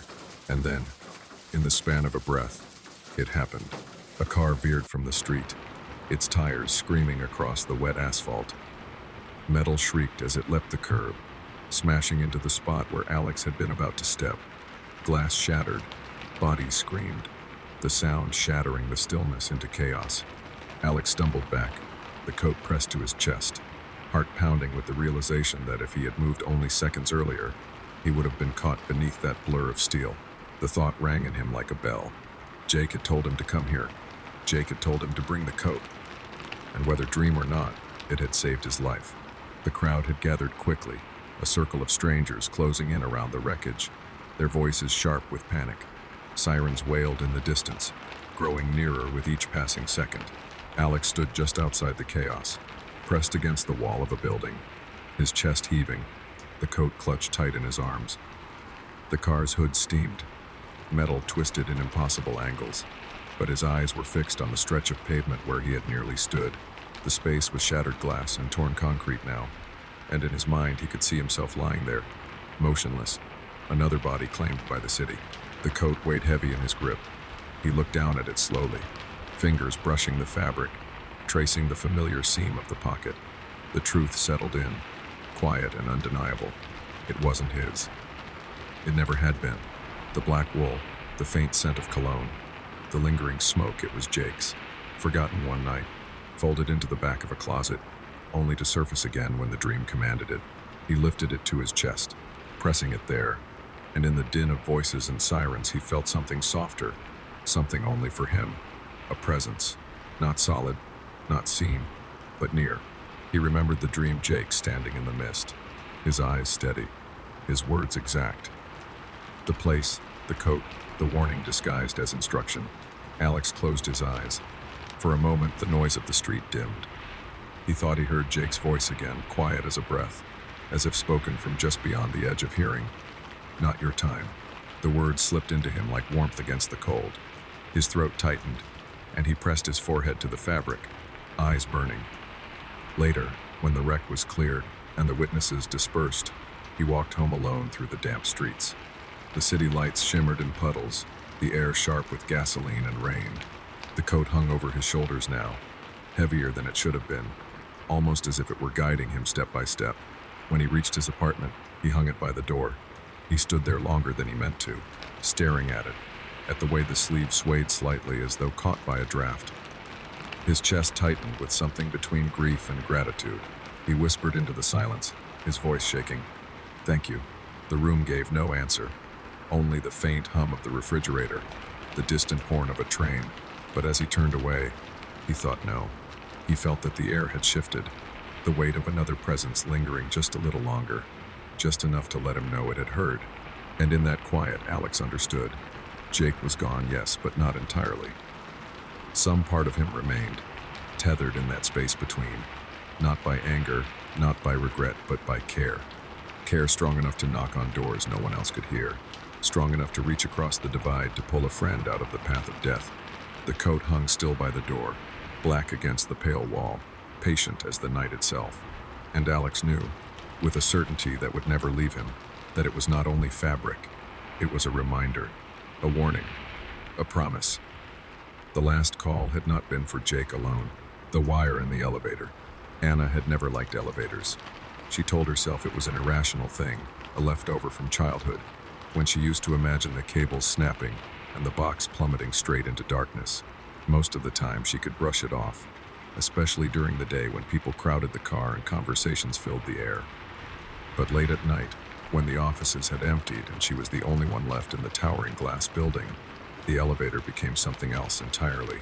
A narrow, humming cage, suspended between floors, groaning with each movement as if it resented her presence. That night the office was silent. The corridors smelled faintly of toner and stale coffee, lit only by the dim security lamps that glowed along the carpet. Anna shut down her computer, the fan whirring to silence, and rubbed her eyes. It was past 10.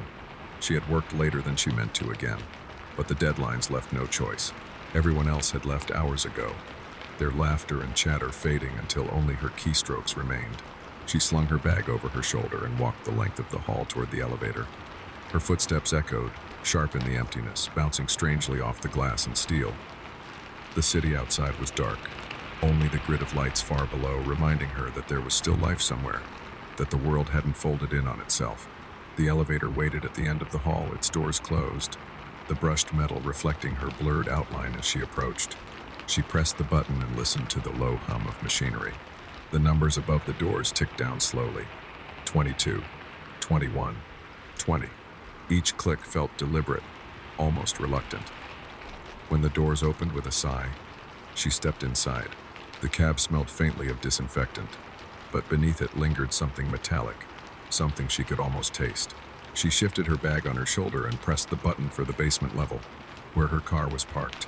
The button glowed softly under her finger, and the doors closed with a hiss. For a moment, everything was ordinary. The cab hummed, descending smoothly. The lights overhead cast a steady glow. Anna leaned against the wall, exhaling. She told herself she would get home, shower, pour a glass of wine, and sleep before midnight. Tomorrow, the office would swallow her again. But for now, she was almost free. Then the lights flickered. It was subtle at first, a quick dimming, then a flare, like a tired eye blinking. Anna frowned, glancing upward. The hum of the machinery stuttered, caught, then resumed. The air in the cab felt suddenly close, warmer. She shifted uneasily. "Come on," she whispered under her breath. "Not tonight." The lights flickered again. This time they stuttered long enough for her to notice the darkness between, the way it pressed in like water flooding the cab. Then, with a final sputter, they went out entirely. The hum of the elevator stopped. Anna's breath caught in her throat. She reached instinctively for the panel, her fingers fumbling over the buttons. She pressed the emergency call. Nothing. She jabbed it harder, again and again. The button lit, but there was no sound, no connection, only the hollow click beneath her touch. Her chest tightened. She pressed the alarm next, but the speaker above her head remained silent. No bell, no buzz, no reassuring voice from the security desk, only silence. The darkness was complete. She could see nothing, not her hands, not the walls around her, only the faint reflection of her own breath fogging the space before her face. She whispered, "Stay calm." Her voice was thin, trembling. "It's just a power surge. They'll fix it." But the silence pressed back, heavy, thick. She heard her own heartbeat, loud in her ears, faster than it should have been. The air felt stale, as though it hadn't moved in years. She adjusted her grip on her bag, though she didn't know why. And then a sound. Soft, low, almost inaudible. Words.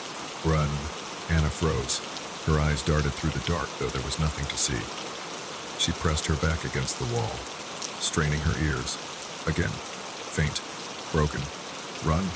Run." Her breath caught, sharp and painful. Her throat closed around the air.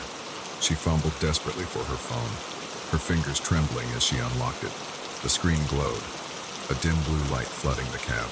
The elevator was empty, just her. Her reflection in the metal doors looked back at her, pale and wide-eyed, the light of the screen painting her face ghostly. The walls gleamed faintly, scratched and scuffed from years of use. Nothing else, no one else. But the sound, "Run." It came again, closer now, threading through the dark, vibrating faintly in her bones. Anna held the phone out like a weapon, the beam of its flashlight cutting across the cab. Corners, walls, the panel of buttons, the floor, nothing. No speaker crackling, no hidden intercom, just the steady hum of her own panic. She swallowed hard, her throat dry. "Hello?" she whispered, her voice breaking. Silence. The light trembled in her hand, casting shadows that shivered against the walls. Her ears strained, waiting, listening for the voice again. But there was only the heavy hush of the elevator. Anna pressed herself tighter to the wall, her phone clutched close, her pulse racing. She whispered again, as though to herself, as though to convince the dark. "It's nothing, just my head, stress." Yet the air around her felt thicker, heavier, as though it listened, and the words still lingered in her chest, vibrating faintly, as though it had been spoken not beside her, not above her, but inside her. "Run." Anna stayed frozen against the wall, the glow of her phone painting her fingers a pale, trembling blue. The silence pressed back against her ears so hard she thought she could hear her own blood moving. She told herself to breathe evenly, to keep count in. 2, 3, 4, out. 2, 3, 4. But her lungs refused the rhythm, catching in ragged gasps. The words still seemed to hang in the air, reverberating faintly like the after-ring of a struck bell. "Run." She clutched the phone tighter, her thumb sliding across the glass until the flashlight steadied. The beam quivered with her hands, casting shadows that elongated unnaturally along the brushed metal walls.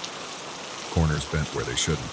The reflection of the handrail stretched further than the handrail itself. She blinked, rubbed her eyes, and the line snapped back into place. Her pulse was drumming in her temples. "It's nothing," she whispered, her voice too high. "I'm imagining it." Stress. She pressed the emergency button again, harder this time, until her nail bent painfully. The light glowed obediently beneath her touch, but the silence above remained unbroken. No crackle of a line opening. No voice assuring her help was on the way. Her phone signal showed nothing, no bars, no data. She opened the call screen anyway, dialed the emergency number, pressed the phone to her ear. Dead silence. No ring, no busy tone. Nothing but the faint sound of her own breathing fed back into her ear, as though the device had become a mirror rather than a connection. The beam of her flashlight shifted downward, brushing the seam where the floor met the walls. Dust gathered in the corners, long undisturbed. Yet faintly, she saw something else. A line, thin and dark, like a wire, slipping between the cracks of the floor panels. She crouched slowly, her knees creaking, the phone trembling in her grip. The line was there, unmistakable. A slender, blackened wire. Its insulation cracked, edges frayed. It trailed toward the center of the cab floor and vanished between the metal plates, as though it slipped straight through into the shaft below. Anna swallowed hard. Just old wiring, she murmured, but her throat constricted around the words. That's all. Maintenance never fixed it.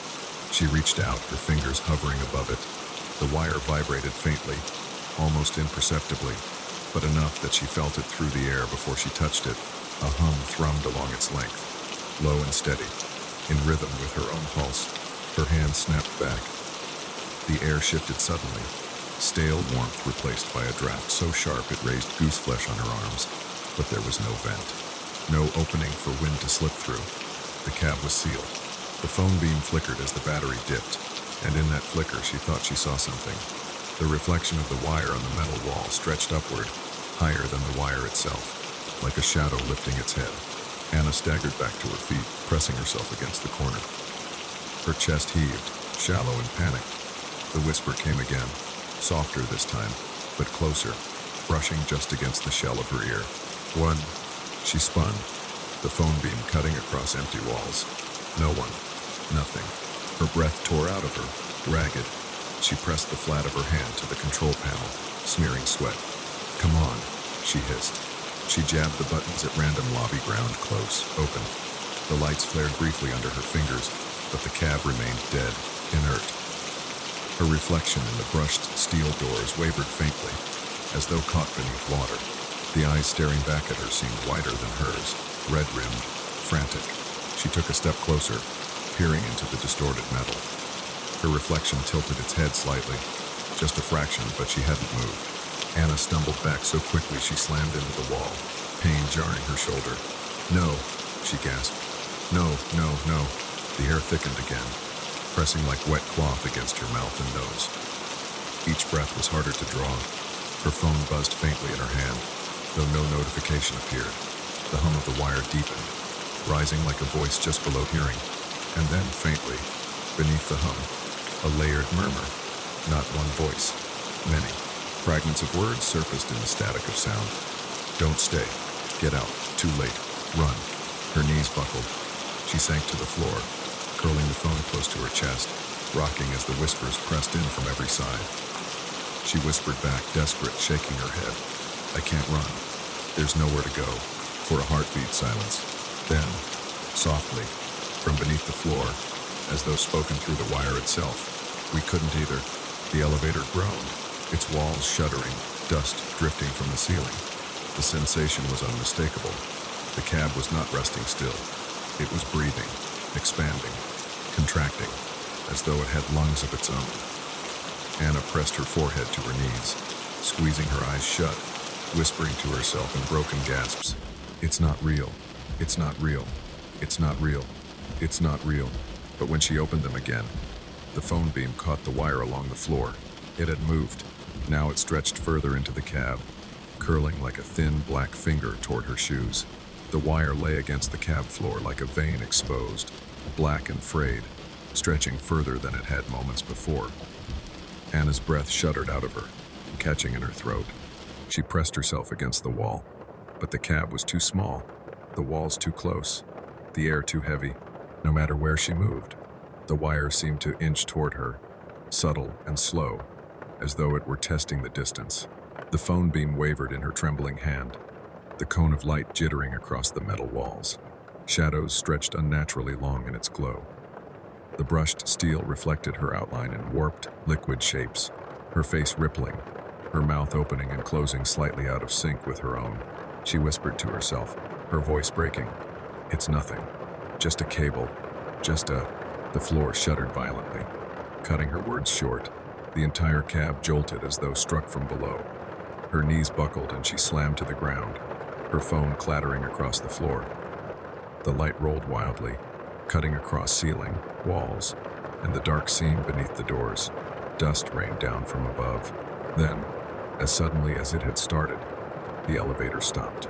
Anna lay on the cold metal floor, her breath ragged, her palms scraped. The hum of machinery had vanished again, replaced only by silence and the faint ringing in her ears. Slowly, she crawled toward her phone, her fingers closing around it, clutching it close to her chest like a lifeline. The wire had shifted. It now coiled loosely across the floor, extending from the crack beneath the panel, as though it had been pushed further into the cab. Its end frayed outward, copper threads glinting faintly in the blue glow of her phone. A draft of air stirred from below, cold, sharp, impossible. Elevators did not breathe.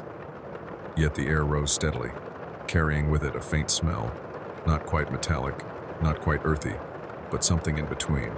The scent of damp basements, of long-forgotten machinery, of rust mingled with something older, sharper, like iron left wet too long.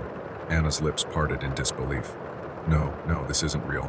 Her words fogged faintly in front of her face. The air was cold enough now to mist her breath. The phone trembled in her hand. She turned the flashlight toward the floor crack, her heart slamming against her ribs. For a moment she saw nothing but shadow. Then, faintly, movement. The wire shifted, its frayed end twitching. Her chest locked. She scrambled back against the far wall, pulling her knees close, her hands shaking so hard she could scarcely hold the phone. The wire pulsed again, a faint vibration running along its length, like the rhythm of a heartbeat. She whispered, "No," and then the whisper returned, not in the air this time, from the wire itself. "One," the word crawled through her body, buzzing against her teeth, rattling in her bones. Her phone flickered, the battery dropping to single digits. She bit down on a sob, forcing herself forward, inching toward the cable. Her hand hovered above it. If it was just a wire, she told herself, she could pull it free, rip it out, make it stop. Her fingertips brushed the cracked insulation. It was warm. Anna jerked her hand back, her breath tearing from her throat. She clenched her jaw, forced herself to reach again. This time she gripped the wire, wrapping her fingers around it, pulling hard. It resisted. She tugged harder, her muscles straining, her shoes sliding against the slick floor. The wire vibrated violently, the hum deepening into something that was not mechanical at all but closer to a growl, low and guttural. Anna screamed, yanking with all her strength. The wire stretched upward, taut, fighting her pull, as though something below the floor was tugging back.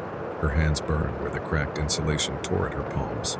Her phone slipped from her grasp, clattering to the floor, the lights spinning wildly. Shadows stretched across the walls, doubling, twisting, until the cab looked larger than it was, bending inward like the throat of some vast machine. The wire jerked suddenly, violently, ripping free from her grip. She slammed backward into the wall, her shoulder cracking against the steel. Pain flared white in her vision. She gasped, clutching her arm, staring as the wire whipped back down into the floor seam, vanishing almost completely, except for the faintest end still peeking through, trembling, like a snake ready to strike. Her breath came in ragged sobs. She crawled for her phone, clutching it tight, the beam catching the panel of buttons. Desperate, she slammed her hand against them again and again. Door open, door close, ground, lobby, alarm. Her palm smeared across all of them. The lights glowed faintly beneath her touch, obedient and useless. The cab shuddered. A deep groan echoed through the shaft. Dust rained from the ceiling, and with a sudden stomach-lurching jolt, the elevator dropped. Anna screamed, clutching the railing, her phone beam bouncing wildly across the walls as the cab plunged several feet. Her stomach rose into her throat, her knees buckling. Then, just as suddenly, it slammed to a halt. The impact rattled her teeth. sent her sprawling to the floor again. Silence followed. She lay still, gasping, her heart hammering so loud she thought it might burst. The phone lay beside her, its beam tilted toward the seam of the floor. The wire had returned. It stretched further into the cab now, curling across the metal like a hand reaching blindly toward her. Its frayed ends quivered, glinting copper in the blue light. Anna sobbed, scrambling backward into the corner, clutching her phone until her knuckles whitened. The cab was too small. There was nowhere to go. And then the whisper returned, louder now, layered, as though many voices spoke through the same throat. Run, run, run. Her chest tightened, her vision blurring. She pressed her phone against her chest, her tears burning hot. But where could she run? There was nowhere left. The wire did not stay still. As Anna pressed herself into the corner, her body trembling and her phone clutched like a talisman, the blackened length of cable twitched once, twice, then slid further across the floor, curling toward her like something that had learned the shape of pursuit. Her breath hitched. She scrambled sideways, her shoes scraping the steel, the beam of her phone bouncing wildly off the walls. The brushed metal shimmered with warped reflections of her face, dozens of Annas staring back with wide eyes and gaping mouths, their movements a fraction out of sync with her own. The cable stopped, quivering. For a heartbeat, she thought it might retreat. Then it surged forward. She cried out, trying to scramble to her feet, but the elevator lurched beneath her, pitching her off balance. Her hand struck the railing, and her phone slipped, skittering across the floor. The flashlight spun, landing beam up, casting the ceiling into stark relief, a patchwork of rust and grime, dust drifting down like ash. In the flickering glow, the cable sprang. It wrapped itself around her wrist with shocking precision, coiling tight, the frayed copper biting into her skin. She screamed, tugging violently, but the wire only constricted, digging deeper, its vibrations rattling her bones. "Let go," she sobbed, clawing at it with her free hand. She tore at the insulation, but the moment her fingers closed around it, the hum intensified, a surge of static racing through her muscles. Pain shot up her arm, locking her jaw, clenching her teeth until they ground together. The whisper came again, no longer faint, no longer singular. It rose in a chorus of layered voices, spilling from the wire itself, filling the cab until the walls trembled with the sound. "Run. Too late. Don't stay. Join us." Anna shrieked, pulling with all her strength, but the cable yanked back, dragging her arm toward the center of the cab. Her knees scraped against the floor, the skin tearing, blood smearing against the steel. She slammed her shoulder into the wall, using her weight as leverage, but the force pulling her downward was immense, relentless. The cab shuddered violently, dropping again, half a floor, a full floor she couldn't tell. Her stomach lurched into her throat, her scream cut short by the jolt of impact. The cable tightened further, pulling her wrist against the crack in the floor where it vanished, trying to drag her through. She pounded her free fist against the control panel, smearing it with blood, hitting every button she could reach. The lights flared once, useless, then dimmed again. The alarm button lit beneath her palm, but no sound came. The door open button glowed faintly, mocking her. The elevator's emergency light, a small circular bulb near the ceiling, flickered to life without warning. But instead of the sterile white glow she expected, it burned deep red. The entire cab filled with the hue of raw muscle, of fresh wounds. Shadows stretched black and jagged across the walls. Her own reflection in the doors stared back at her with red-lit eyes. Anna sobbed, her body thrashing. "Please, someone help me." The voices grew louder, overlapping, indistinguishable from one another. Some cried, some pleaded, some laughed in jagged bursts. The sound pressed into her skull until it drowned out her thoughts. "We were here. We were here. We were here." The wire jerked again, nearly pulling her face to the floor. She kicked against the steel, her heels slamming so hard the vibrations echoed up the shaft.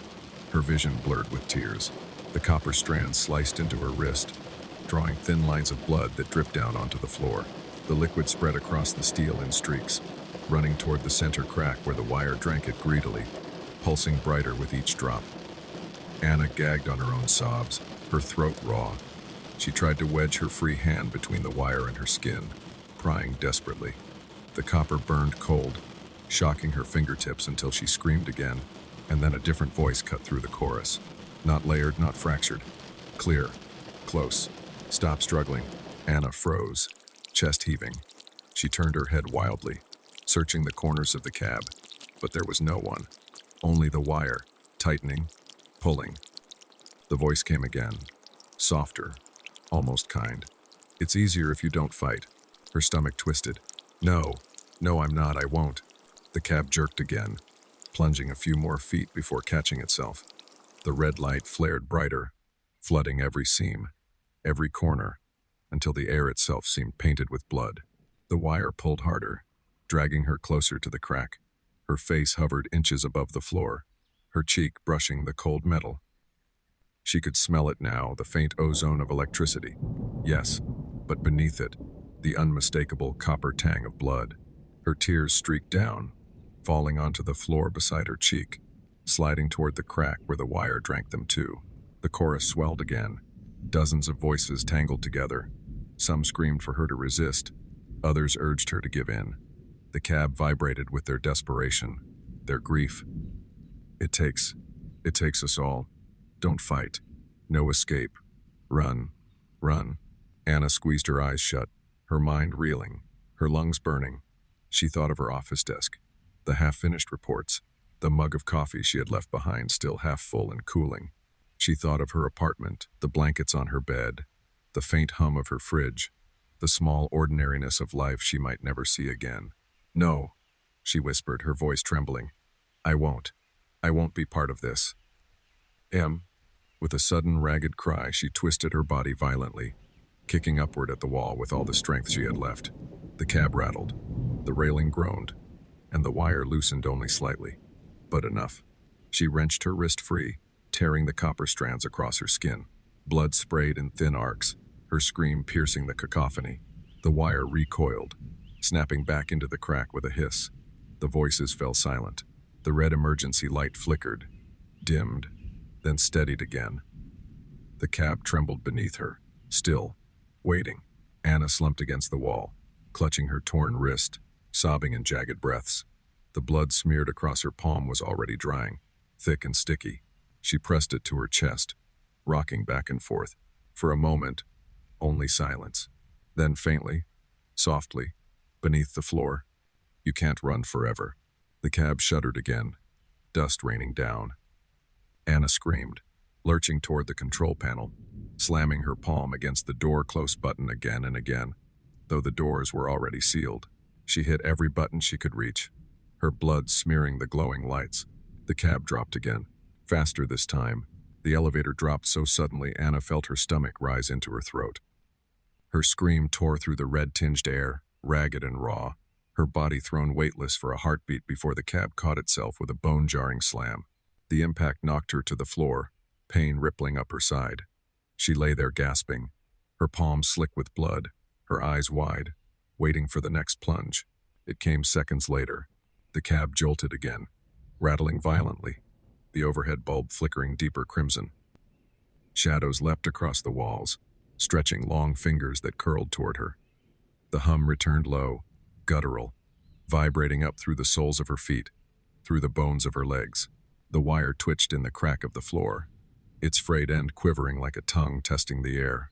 She dragged herself backward until her shoulders hit the cold steel doors. Her hands shook uncontrollably, blood smearing the brushed metal behind her as though she had tried to leave fingerprints there. A record, a proof. Her chest heaved, every breath a knife against her ribs. Please, she whispered hoarsely, not sure if she was begging the building, the wire, or some unseen operator who might still be watching. Please, just let me out. Her reflection in the doors quivered back at her, distorted by the trembling cab. For a fleeting second, the image wasn't hers, the mouth wider, the eyes red, the expression stretched into something hollow and hungry. She blinked, and her own face returned, pale and drenched with tears. The wire jerked again. It lashed upward suddenly, slapping across the floor, leaving a faint smear of blood where it struck. She scrambled sideways, her shoe slipping in the streak she had left earlier. The wire whipped back toward her, striking the side of her leg, the copper threads scratching skin. She screamed, kicking at it, The impact jolted up her shin like striking a live cable. The voices swelled again, not whispers now, but a chorus of moans, rising and falling in waves. Some pleaded, some warned, some simply wept. The elevator rattled with their noise, its walls vibrating as though the voices themselves had weight. Don't stay. Don't fight. Join us. Too late. Too late. Anna clamped her hands over her ears, sobbing, but the voices came from inside, vibrating through her bones, echoing in her skull. She screamed back at them, desperate, wild. I won't be part of this. The cab dropped again, longer this time, her body lifting from the floor before slamming back down. The pain jolted through her spine, white hot, but adrenaline drove her upward. She staggered toward the control panel, her wrist dripping blood onto the buttons as she slammed her hand against them. Close. Open. Lobby. Alarm. Basement. Her bloody palms smeared across them all, leaving red fingerprints glowing faintly under the panel's light. The cab shuddered, groaned. Then, impossibly, the doors began to move. They parted slowly, grinding against their tracks, revealing only darkness beyond. The air that rushed in was colder still, sharp enough to sting her lungs. For a moment, Anna's knees nearly buckled. She had begged for the doors to open, but now she wasn't sure she wanted to see what waited. The gap widened, and then light. A stark fluorescent glow spilled in, harsh after the suffocating red. The elevator jolted to a halt, its frame creaking. Anna stumbled forward, gasping. The doors slid open fully. The basement, concrete floors stretched out beyond her, painted with yellow hazard lines. Pipes ran overhead, humming with the building's veins, and standing just a few feet away, framed in the light, were 4 men in work clothes. Their reflective vests glimmered. One held a toolbox. Another cradled a coil of wire over his shoulder. Anna froze. Relief surged first so sharp it almost knocked her off her feet. She stumbled out of the cab, collapsing onto the cold concrete, tears spilling down her face. "Help me," she sobbed. "Please, help me." It tried to pull me. The men exchanged glances. Their expressions were pale, unsettled. One of them, older, stepped forward slowly, shaking his head. His voice was low, heavy. "Ma'am," he said, "this elevator hasn't worked in years." Anna blinked, her tears blurring their faces. "What? No, I was just in it. It's still—" The man's voice cut her off, steady but shaken. 3 years ago. Power failure. Whole car stalled between floors. The woman inside. She didn't make it. His eyes flicked past her, toward the open cab. His mouth tightened. "We sealed it off. It's not supposed to move." Anna's stomach dropped. Her legs refused to hold her. She turned slowly, her body trembling, her vision narrowing as she looked back into the elevator. It stood open, silent, empty. Only the floor gleamed faintly, streaked with something darker than rust, something that had not been there moments before. And from the crack at the center, where the panels met, the wire dangled again, swaying gently, as though it had just been released. The voices had gone silent, but Anna knew with a certainty colder than the basement air that they hadn't left. They had simply grown patient. She staggered backward, her bloody wrist pressed to her chest, her breath ragged. The men still stared at her, their faces pale, their bodies frozen as though they, too, sensed something watching from the cab. The elevator doors shuddered once, then began to close, slowly, deliberately. As the crack narrowed, Anna's eyes fixed on the dangling wire, its frayed end twitching faintly, and just before the doors sealed shut with a hiss, she heard it again, muffled but unmistakable, echoing through her skull. "Run!" The sound followed her out of the basement, up through the stairwell, out into the night air, and she knew, deep in her bones, that she had not escaped. Not really. What Daddy carries. The house was quiet in the evenings now, too quiet for a place that once carried 2 voices moving between its rooms. The ticking of the clock in the hallway seemed louder. The hum of the refrigerator stretched into the silence like a reminder of what was missing. Daniel sat at the kitchen table most nights with his son across from him, the boy's small hands folded around a glass of milk, the table between them a gulf, neither spoke across. It had been weeks since his wife vanished. At least, that was what the neighbors believed, what the whispers in the grocery store and the glances at the school gates suggested. She had left, they said, packed her things, walked out, disappeared into some unknown city the way unhappy people sometimes did. Daniel nodded when people hinted at it. He smiled the practiced smile of a man abandoned. But the truth lay closer than anyone imagined, beneath the soil of the garden, pressed under earth and roots, where silence weighed heavier than any coffin. At first, guilt had consumed him. Every sound of the shovel had echoed in his chest long after he set it down. Every shadow in the corners of the house seemed to carry her outline. But the guilt faded in fragments, replaced by something stranger, quieter. His son Matthew never asked. Not once. No mention of Mommy. No questions about where she had gone, when she would return, why the house no longer smelled of her perfume. The boy played quietly, ate what was put before him, and went to sleep at night without the tears Daniel expected. His silence gnawed at Daniel more than any suspicion from outside. Sometimes, late at night, Daniel stood in Matthew's doorway watching him sleep, waiting for the boy to whisper her name in his dreams. But Matthew only breathed softly, curled against the blanket, as though the absence of his mother were nothing unusual at all. The stillness stretched, the house held its breath, and Daniel, though he carried the truth like a stone pressing against his ribs, began to wonder what his son already knew. The days moved with the same dull rhythm school runs, dinners reheated, evenings spent in a silence broken only by the television humming to itself. Daniel tried to convince himself this was normal, that children could adapt faster than adults, that Matthew's quiet was only resilience. But each time he caught the boy's eyes, wide and watchful across the table, a flicker of unease stirred in him. Children asked questions. They asked too many questions, and yet his son asked none. One evening, unable to bear the weight of it any longer, Daniel set down his fork and studied the boy in the fading light. "Matthew," he said carefully, his voice low, steady, though inside his chest the words trembled. Do you miss your mother?" The boy looked up from his plate, chewing slowly, then swallowing. His expression was calm, almost blank, as if the question itself were strange. He tilted his head, thoughtful, then shook it gently. "Not really." The answer struck Daniel like cold water. His throat tightened. He forced a smile that felt brittle against his face. "Not really. She's been gone for days, weeks. Don't you wonder where she went?" Matthew poked at his food with the edge of his fork. His small shoulders lifted in a half shrug. "She's still here." Daniel blinked. His pulse jumped. "What do you mean, still here?" The boy didn't answer right away. He lifted his milk, drank, and wiped his mouth with the back of his hand, as though they were having an ordinary conversation about homework or games. Finally, he said quietly, "I see her sometimes." The words lodged in Daniel's chest like a stone. His hands curled on the table, gripping the edge so tightly his knuckles whitened. "You see her?" His voice cracked despite his effort to control it. Matthew nodded, his eyes steady now, too steady for a child. "When you walk, when you sit, when you carry things." He paused, as though deciding whether to say more. Then softly, almost tenderly, "She's always with you, Daddy." Daniel's stomach twisted. He forced a laugh, sharp and hollow, shaking his head as if to banish the thought. "That's just your imagination. Kids see things sometimes."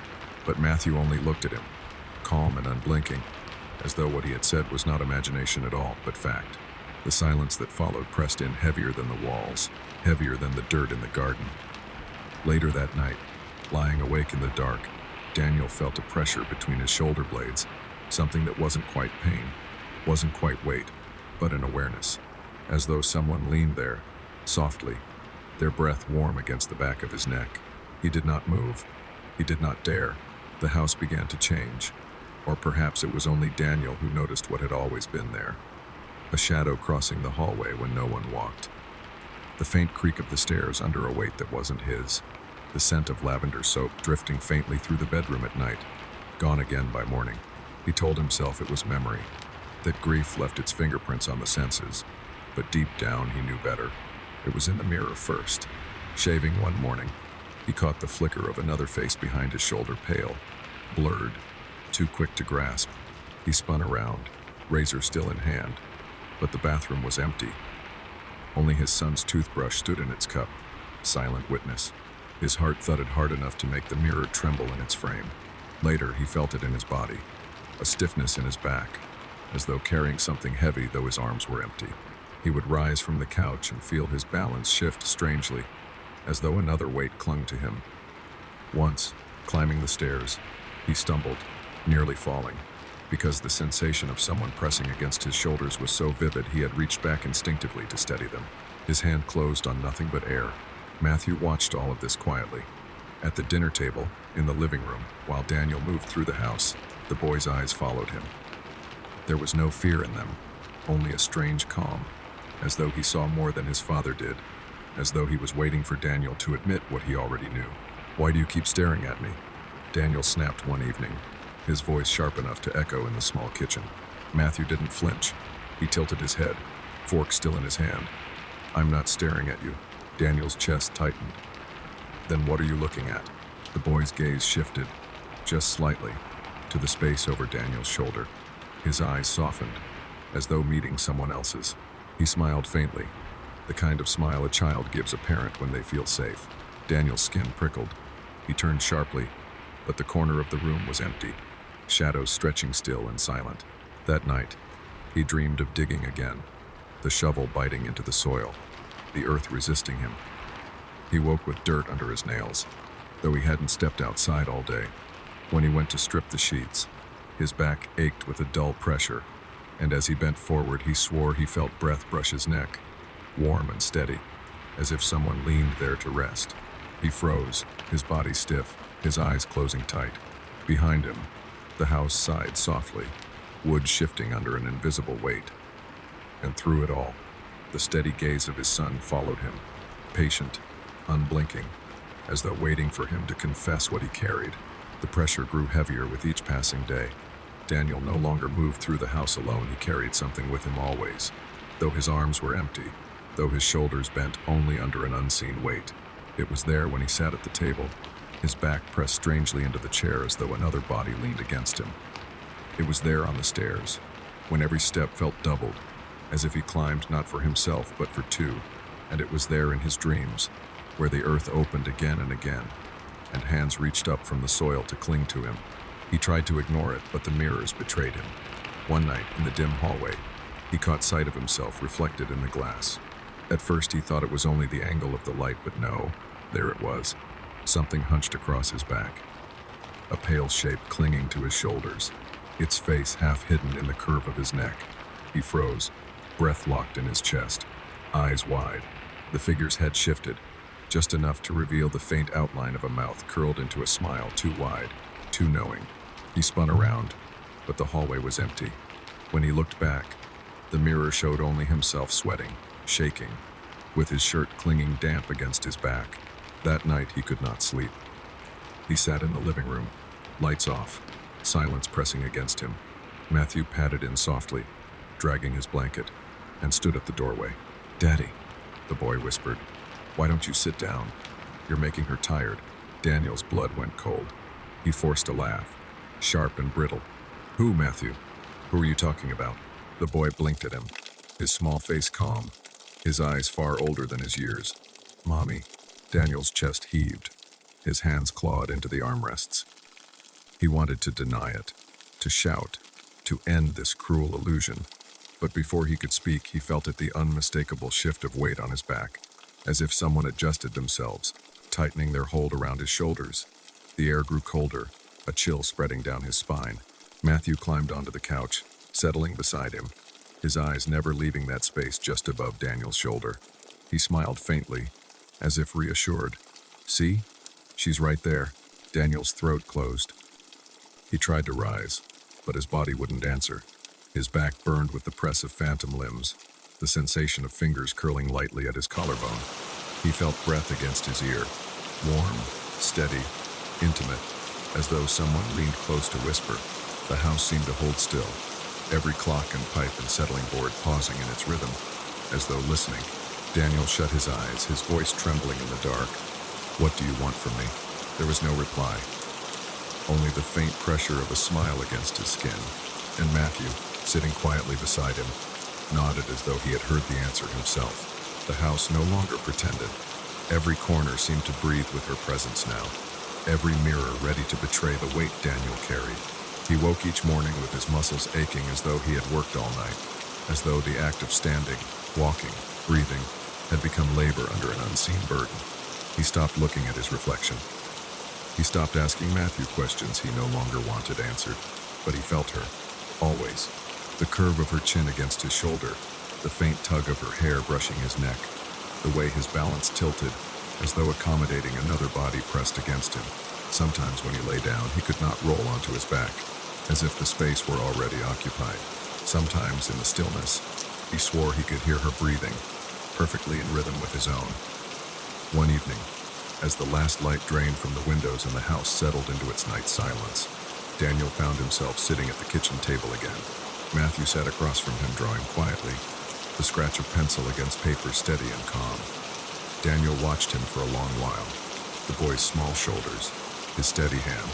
The weight on Daniel's back seemed heavier than ever, pressing him forward, bending him closer to the table. Finally, in a voice cracked from disuse, he asked, "Matthew, do you ever wonder why your mother left?" The boy didn't look up right away. He finished his line, set the pencil down carefully, then raised his eyes. They were calm, steady, untroubled. She didn't leave. Daniel's throat tightened. His heart hammered once, painfully, then seemed to sink. He tried to form words, but Matthew's voice carried on, soft, almost puzzled, as though pointing out something obvious. "I just think it's strange," the boy said, tilting his head, "that you keep carrying her everywhere." Daniel froze. His breath stalled. Matthew's eyes flicked upward, not at his father's face, but just beyond, toward Daniel's shoulders. And then, as though finally letting slip the thought he had kept too long, he added quietly, "She's right there now, Daddy. She's smiling." Daniel's body went rigid. He didn't turn, didn't dare. But in the pit of his stomach, in the weight pressing his spine, he knew. She had never gone. Not into the earth, not into silence. She was here, bent close against him, her face distorted into that smile only Matthew could see. The house held its breath, and Daniel, heavy under the truth he could no longer deny, understood at last what he carried. The night shift. The building was never meant for silence. By day, it thrummed with footsteps and phones, printers spitting out reports, elevators dinging endlessly as they carried people between floors. But at night, when the last suits had gone home and the glass doors were locked, it became something else entirely. Vast, hollow, a shell of light and shadow humming with currents no one noticed in daylight. Sam had been on the job only a few weeks, just another young guard looking for steady pay. The night shift suited him long hours, but quiet ones, where the city's noise was muffled by thick panes of glass and the occasional call over the radio. He told himself he liked the solitude, that the stillness helped him think. Yet, as the night stretched on, he began to notice how sound carried differently here. Every creak of the vents seemed too sharp. Every echo of his own footsteps stretched too far. That evening, the air felt heavier than usual. Rain slicked the windows, streaks of water crawling down the glass. The lobby lights glowed dim, casting the marble floor into a pale reflection of emptiness. Sam sat at the desk, coffee cooling by his hand, the monitors flickering quietly with images of hallways that never changed. It was around 2 a.m. when he heard it. At first, just a faint thump, like a chair shifting on its own. He leaned closer to the monitors, scanning the feeds. Nothing. The hallways looked the same, doors closed, lights steady. He rubbed his eyes, convincing himself it was nothing, just the building settling in the storm. Then came another sound, this time clearer, a slow, dragging scrape. It echoed faintly through the ceiling, as though from several floors above. Sam straightened, his hand pausing over the radio. He knew the tenants. The upper levels were empty at this hour, and the 13th floor, that one had been empty for years. Still, the sound persisted. A shuffle, a knock, faint but deliberate. His chest tightened. Protocol told him to investigate. His instincts told him to stay put, but the silence after the sound was worse than the sound itself. It was the kind of silence that seemed to wait for him, patient and expectant. Sam rose slowly, took the flashlight from the desk, and clipped his radio to his belt. The elevator hummed as he rode upward, numbers glowing one after another, until they passed the 12th floor and climbed to 13. When the doors opened, the air that greeted him was colder, stale, as if sealed away too long. The hallway stretched ahead in shadow, lights buzzing faintly, dust lingering in the corners. And halfway down, a door was opened. Just a sliver, just enough. The conference room. Sam's grip tightened on the flashlight. He stepped forward, each echo of his boots swallowed quickly, as though the floor didn't want his presence. The door creaked wider when he touched it, the dark inside broken only by the pale glow of his beam. On the long table lay a notebook, battered, its cover warped with age. The pages turned one after another, flapping wildly though the air was still. The windows closed tight. Sam's breath hitched. The sound of paper filled the room, louder than it should have been, a frantic rustling that seemed almost eager. He stepped back, the beam of his flashlight shaking. The notebook stopped suddenly. Pages froze mid-turn, as though caught in an invisible hand. The silence that followed was worse. Sam turned and fled. The stairwell swallowed his footsteps in hollow echoes as Sam descended, one hand gripping the cold rail, the other clutching the flashlight that shook with each breath. His chest burned with the urgency to put distance between himself and the room upstairs, that frantic notebook still alive in his ears. Every step downward felt like shedding a layer of the building's silence, yet the quiet never left. It followed him, waiting on the edges of sound. By the time he reached the 11th floor, sweat dampened his shirt despite the chill. He slowed, listening.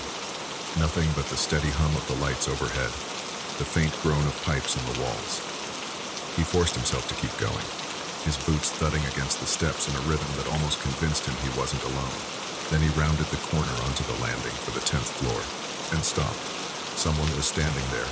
The man was tall, shoulders squared, his posture unnervingly still. He wore the same uniform Sam did, dark jacket, the patch of the security company stitched onto the sleeve. The cap shadowed most of his face, but what the light did touch was pale, drained of color, skin stretched too thin across the cheekbones. Sam froze, heart pounding in his throat. "Hey," he started, his voice catching, too loud against the concrete walls. He cleared his throat. "Steadier. You're not supposed to be here. Who are you?" The figure didn't answer. Instead, slowly, almost deliberately, it turned its head. The cap shifted just enough to reveal the face beneath. The eyes were vacant, glossed over, as though no light reached them, and the mouth Sam's breath caught the mouth curved upward into a smile too wide, too fixed, as though it had been carved there long after life had left the face. Sam stumbled back a step, his flashlight trembling across the stairwell wall. The man didn't move closer, didn't speak, only stood with that expression locked in place, a grotesque mask of welcome or warning. Sam's hand went to his radio instinctively, but his fingers froze on the button. The silence between them pressed heavier than the concrete itself, and deep down he knew no voice would answer even if he called. The figure lifted an arm. The motion was stiff, mechanical, like joints long unused. The pale hand rose slowly until one finger extended, pointing down the hall that led away from the stairwell, toward the restrooms. Sam's pulse hammered. His grip on the flashlight tightened. He wanted to run past, to ignore the command, but the weight of that smile pinned him in place. The finger stayed raised, unshaking, demanding. Sam swallowed hard. His breath rasped in the silence. Against every instinct in him, he stepped toward the hall, the figure's gaze following, though its body did not move. The smile never changed. The hallway stretched long and narrow, its tiles gleaming faintly under tired fluorescent light. Sam's boots tapped against the floor, each step softer than the last, as though the sound itself might draw something closer. Behind him, the stairwell door creaked once, then fell silent. He didn't dare look back. The sign above the door ahead read restrooms. The white letters had yellowed with age. The plastic cracked at the corners. He paused there, hand hovering over the handle, his breath shallow in his chest. The building was empty. He knew it was empty, but the weight of the figure on the landing pressed against him still, that finger pointing without words. He pushed the door open. At once the air changed, cold, damp, heavy with the smell of disinfectant that had long since lost its sharpness. The tiles inside were pale, gleaming faintly like bone. His flashlight beam swept across empty sinks, mirrors dull with streaks, stalls closed in neat rows. Nothing moved. Then the sound came. The rush of water, steady, insistent, a toilet flushing again and again without pause. the noise echoing against the tile until it filled the room. Sam's chest tightened. The sound was too loud, too constant, as though it came not from plumbing but from the walls themselves. He stepped further in, the door swinging shut behind him with a soft click. His reflection flickered in the mirror as he passed a pale face, wide eyes, a shadow at his shoulder he told himself was only the light. The water kept running. He followed it past the stalls, his hand brushing the metal doors one after another. They were cold, colder than they should have been, as though the steel had been left out in the night air. He pressed against one. It swung open with a groan. Empty. Another. Empty. The sound grew sharper, closer. The last stall door rattled slightly, vibrating with the rhythm of the unseen flush. Sam reached for it, fingers trembling against the chipped paint. The noise roared in his ears, the steady rush of water like a voice calling in a language he almost recognized. He pushed the door open. Inside, nothing. The toilet was clean, the bowl dry, the lever still, and yet the sound continued, louder than ever, as though the very air was flushing itself away. Sam stumbled back, heart pounding, the echo of the water pressing against his skull.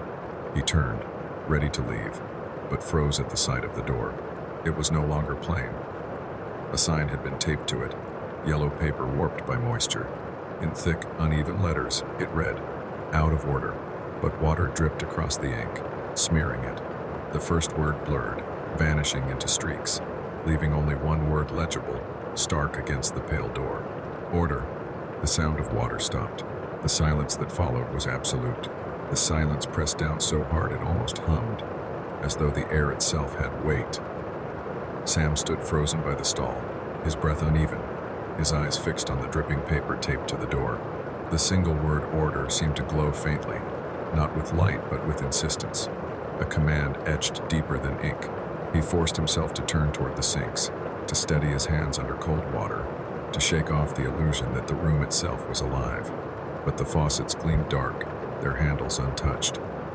The mirrors above them caught his reflection in fragments, the tilt of his shoulders, the pallor of his face, the sweat tracing down his temple. He leaned forward, gripping the edge of the sink, trying to catch his breath. His reflection stared back, pale and hollow-eyed. Then, slowly, too slowly, another figure entered the glass. At first it was only a blur at the edge, a shadow stretching longer than his own. Then it took shape, the outline of another uniform, the patch on the sleeve, the cap pulled low, the old guard. Sam's breath caught. He spun around. The room was empty. Only stalls, silent now, their doors lined neatly. He turned back to the mirror. The figure remained. It stood just behind him in the glass, closer than before. The cap lifted slightly, and the pale face beneath came into view. The same vacant eyes, the same smile, wide and unnatural, as if stitched into place. Sam stumbled back, his shoulder hitting the cold tile. The reflection did not move with him. It stayed rooted in the glass, staring through him, past him, into some point that did not exist in the room. The smile widened further, pulling the skin at the corners of the mouth too tight, stretching until it no longer resembled anything human. Sam's hand reached blindly for the radio at his belt, but his fingers slipped, trembling. The room felt smaller now, the air heavier, as though the tiled walls had edged closer while he wasn't looking. The figure in the mirror raised its hand, slowly, deliberately, not to point this time, but to press its palm flat against the glass. Sam watched, horrified, as the mirror fogged around that handprint, though the air in the restroom was cold and dry. The print stayed there, stark and wet, the fingers long, too long, as though belonging to something that had outgrown its human shape. The reflection leaned closer, its lips moving soundlessly. No words emerged, but Sam felt them anyway, sliding cold into his chest. Not an invitation, not a warning, a demand. Sam backed away from the sinks, his chest heaving, the weight of that reflection pressing harder than the tiled walls around him. The mirror still held the figure, lips moving soundlessly, that stretched smile frozen in its impossible shape. He could not bear it. He reached for the door, his hand fumbling against the handle, slick with sweat. The hinges groaned as he pulled. The sound of metal against metal echoed sharp in the hollow space. For a moment, he thought the reflection might follow, that the pale figure would step from glass to floor. But when he glanced back one final time, the mirror only showed him trembling, hollow-eyed, bent as though already carrying something on his back. The restroom door slammed shut behind him. The hallway felt no safer. The fluorescent lights flickered, buzzing faintly, the long stretch of tile humming like a low chant. He staggered forward, desperate for the stairwell, for the lobby, for air that didn't taste of disinfectant and silence. Then he saw it, the sign. The yellow paper taped to the restroom door had changed. Where before smeared letters had spelled "out of order," now the ink had bled, run, and vanished. Only a single word remained, clear, deliberate, etched darker than before. Order. Sam stared at it, his mouth dry, his breath caught halfway to a sob. The word pulsed in his vision, heavy with meaning he could not name, as if it were no longer a warning for others but a declaration for him alone. His knees weakened. He pressed a hand against the wall, steadying himself. And in that moment he understood, not with reason, not with language, but with the slow, cold certainty of a truth too large to deny. He was no longer on duty here. He was in it, part of the building, part of the silence, part of the order. From the stairwell behind him, a faint echo rose, the sound of boots on concrete. Steady, patient, familiar. Sam didn't turn. He knew what he would see. The word on the door seemed to throb once more, alive against the tile. Order. And he knew now he belonged to it. The ghost model. The city never truly slept. But from the top floor of the old building on West 14th Street, the noise softened into something distant, like the hum of an ocean heard from far away. Leo sat beneath the sloped ceiling of his attic apartment, surrounded by blank canvases stacked against the walls, the faint smell of turpentine clinging to the air.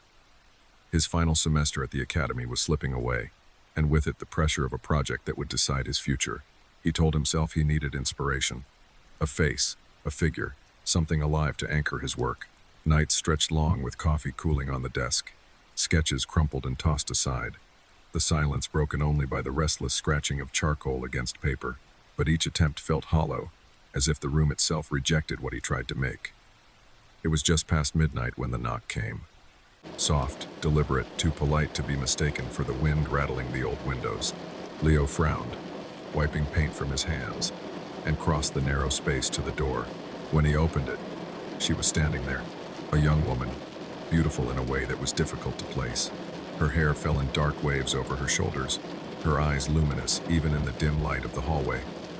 She wore a pale dress, simple but elegant, and for a moment Leo thought she must have knocked on the wrong door. "Are you Leo?" Her voice was calm, lilting, with the softness of someone who had practiced being heard without raising it. He nodded slowly. "Yes. Do I know you?" She smiled faintly, tilting her head. "Not yet, but I hear you're looking for someone. A model." The words rooted him to the spot. He hadn't told anyone, not really. A passing comment at the cafe, maybe, but nothing more. Still, she looked at him as though she had always known. "I can help you," she said simply. "No charge. I only ask for one thing." Leo hesitated, caught between disbelief and curiosity. "And what's that?" Her smile deepened, though her eyes held a shadow he couldn't read. "When you finish a painting, tell me a story. That's all. A story for a picture." The request was strange, but her presence filled the doorway with an odd warmth, the kind that settled in his chest before he could question it. He stepped aside, gesturing to the cluttered room. "All right," he said softly. "Come in." And just like that, the attic no longer felt empty. The first session began the following night. Sarah arrived quietly, as though she had been waiting outside until the city itself fell asleep. She moved through the apartment without hesitation, her presence filling the narrow space with a stillness unlike anything Leo had known. She did not ask for details, did not negotiate poses. She simply sat, folding her hands gently in her lap, and lifted her gaze to meet his. The light from the single desk lamp caught her features in a way that startled him, sharp and soft all at once, as though the lines of her face were meant for canvas. He picked up his charcoal before he realized he had moved, the paper filling with strokes that seemed to come from somewhere deeper than his hand. Hours slipped by unnoticed, until the sketch breathed with her likeness. When he set the pencil down, Sarah tilted her head. "And the story?" she asked softly. Leo blinked, momentarily lost. Story? Her smile was patient. For the picture, it felt strange, but he began to speak. He told her of a childhood memory, a day at the seaside when the sky had turned without warning and the waves chased him back to shore. His words stumbled at first, but Sarah listened intently, as though the memory itself were as vivid to her as the sketch on the easel. When he finished, she nodded once, satisfied. The nights that followed slipped into rhythm. Sarah would arrive. Leo would paint. When the canvas was complete, he would tell a story, sometimes a dream, sometimes a half-remembered tale, sometimes a lie spun only to satisfy her request. She never judged, never interrupted. She only listened, her expression serene, her hands folded in her lap. The paintings grew bolder. In one, her hair fanned across the page like dark water. In another, her eyes held the glint of someone staring out of a storm. Each time, Leo felt less like he was creating and more like uncovering something that had always existed, waiting beneath the surface. And each time the story followed. 6 nights, 6 portraits, 6 stories whispered into the quiet of the attic. They hung around the room now, leaning against walls, their eyes following him wherever he turned. Leo should have felt pride. The work was strong, stronger than anything he had produced before. But when he tried to look away from the canvases, he caught himself staring too long, unsettled by the depth he hadn't meant to paint. Sarah's likeness was flawless, yet something in her face shifted slightly from one canvas to the next, as if the paintings themselves were changing when he wasn't watching. Still, he kept painting. Still, she kept coming. And each night, when the last stroke dried and the last word of a story left his lips, Sarah's smile grew just a little sharper, as though the ritual was drawing them both closer to something neither had named. The 7th night did not begin like the others. Leo waited by the easel, brush poised, the room prepared the way it always was, lamp angled low, paints laid out in neat rows, a fresh canvas stretched tight. The air was heavy with turpentine, the faint hum of the city drifting in through the slanted window. But the hour grew later than usual, and the silence lengthened in ways he had not felt before. Sarah did not knock until nearly 2. When she entered, her movements were slower, less fluid, as though the effort of climbing the narrow stairs had drained something from her. The pale dress clung differently to her frame, her skin washed thin by the dim light. She smiled, but the smile trembled at the edges. "You're late," Leo said, trying for casual, but the words carried more weight than he intended. Her eyes flickered. "I'm here now. Shall we begin?" He nodded, though his body ached with fatigue. The long hours, the endless focus, the pull of her presence each night, his muscles felt leaden, his thoughts clouded. Still, he lifted the brush, let the colors spread, lines forming her shape as though his hand remembered even when his mind faltered. Hours passed, but the painting refused to take form. His strokes grew clumsy, his eyelids heavy. When at last he set the brush down, frustrated, Sarah was already watching him, her expression unreadable. "And the story?" she asked quietly. Leo swallowed. His throat was dry. "Not tonight. I'm too tired. Tomorrow, maybe." Her face shifted, no anger, not quite sorrow, but something deeper, sharper. Her eyes darkened, hollow at the edges, and for the first time in weeks her stillness unsettled him. "You promised," she said, the words soft but heavy, as though spoken from somewhere further away. "I know," he murmured, rubbing his temple, "but I can't think. My head's empty." Silence pressed in. The canvases leaning against the walls seemed to lean closer, their painted eyes glinting in the lamplight, their mouths almost curling, as if to echo her disappointment. Sarah's breath came shallow now, her chest rising unevenly. Her skin seemed to drain of what little color it had, turning a shade too pale, too thin, as though the air itself was pulling her apart. "Tell me," she whispered, her voice trembling. "Tell me something. Anything. I need it." Leo stared, words caught in his throat. No stories came. His mind, usually restless, was blank. He tried to speak, but the silence inside him stretched wider, heavier, until it felt like drowning. Sarah's hands gripped her knees, knuckles white, her smile gone. Her face was fading into something hollow, her eyes shadowed, her lips colorless. The air chilled. The lamp flickered once, dimmed. Leo shut his eyes, swaying on the stool. Exhaustion crushed him. The world tilted, and then, before he could reach for words, for anything at all, darkness swallowed him whole. When Leo's eyes opened, the light was different. Not the warm pool of the desk lamp, not the dim haze of the city pressing through the attic window. The air itself felt colorless, suspended, as if time had been siphoned away while he slept. He pushed himself up slowly, the floorboards cold beneath his palms, his head heavy with the weight of a dream he could not recall. The room was wrong. The easel was gone. The desk, the paints, the stack of unfinished sketches all gone. The attic walls stood bare and pale, the slanted ceiling pressing down in silence. Only the canvases remained, 6 of them, arranged in a perfect line along the far wall, as if someone had carefully placed them there while he slept. Leo rose unsteadily, drawn to them. Each canvas held Sarah. The Sarah he knew, the Sarah he painted yet not quite. The faces stared back at him, but they were altered, deepened, as though the paintings had lived their own lives in his absence. Her skin was waxen, her eyes sunken, her lips parted in stillness too complete.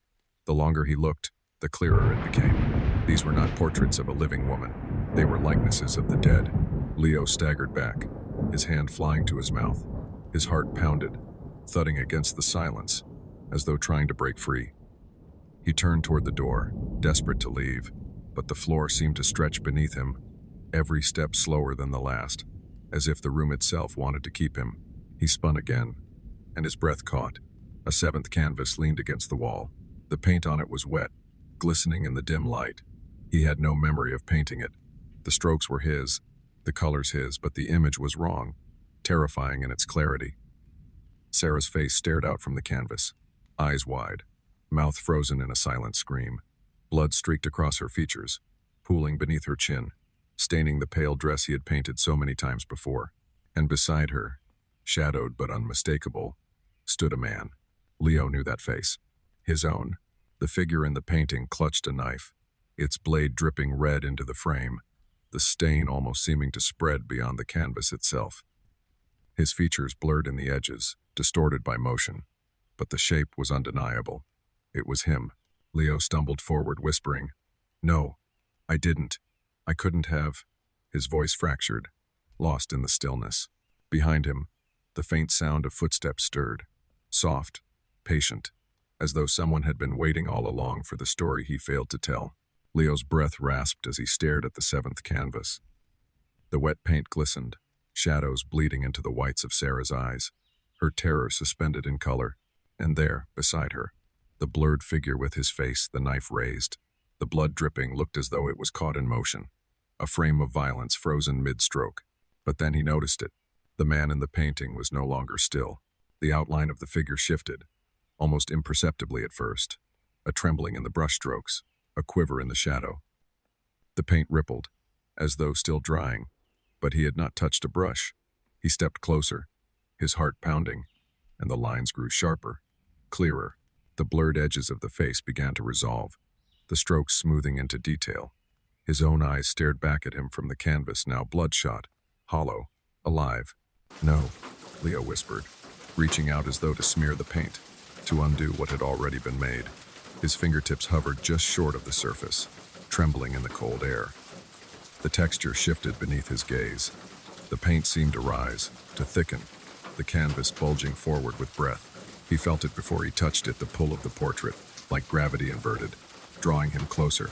The attic dimmed, as though the light itself had thinned.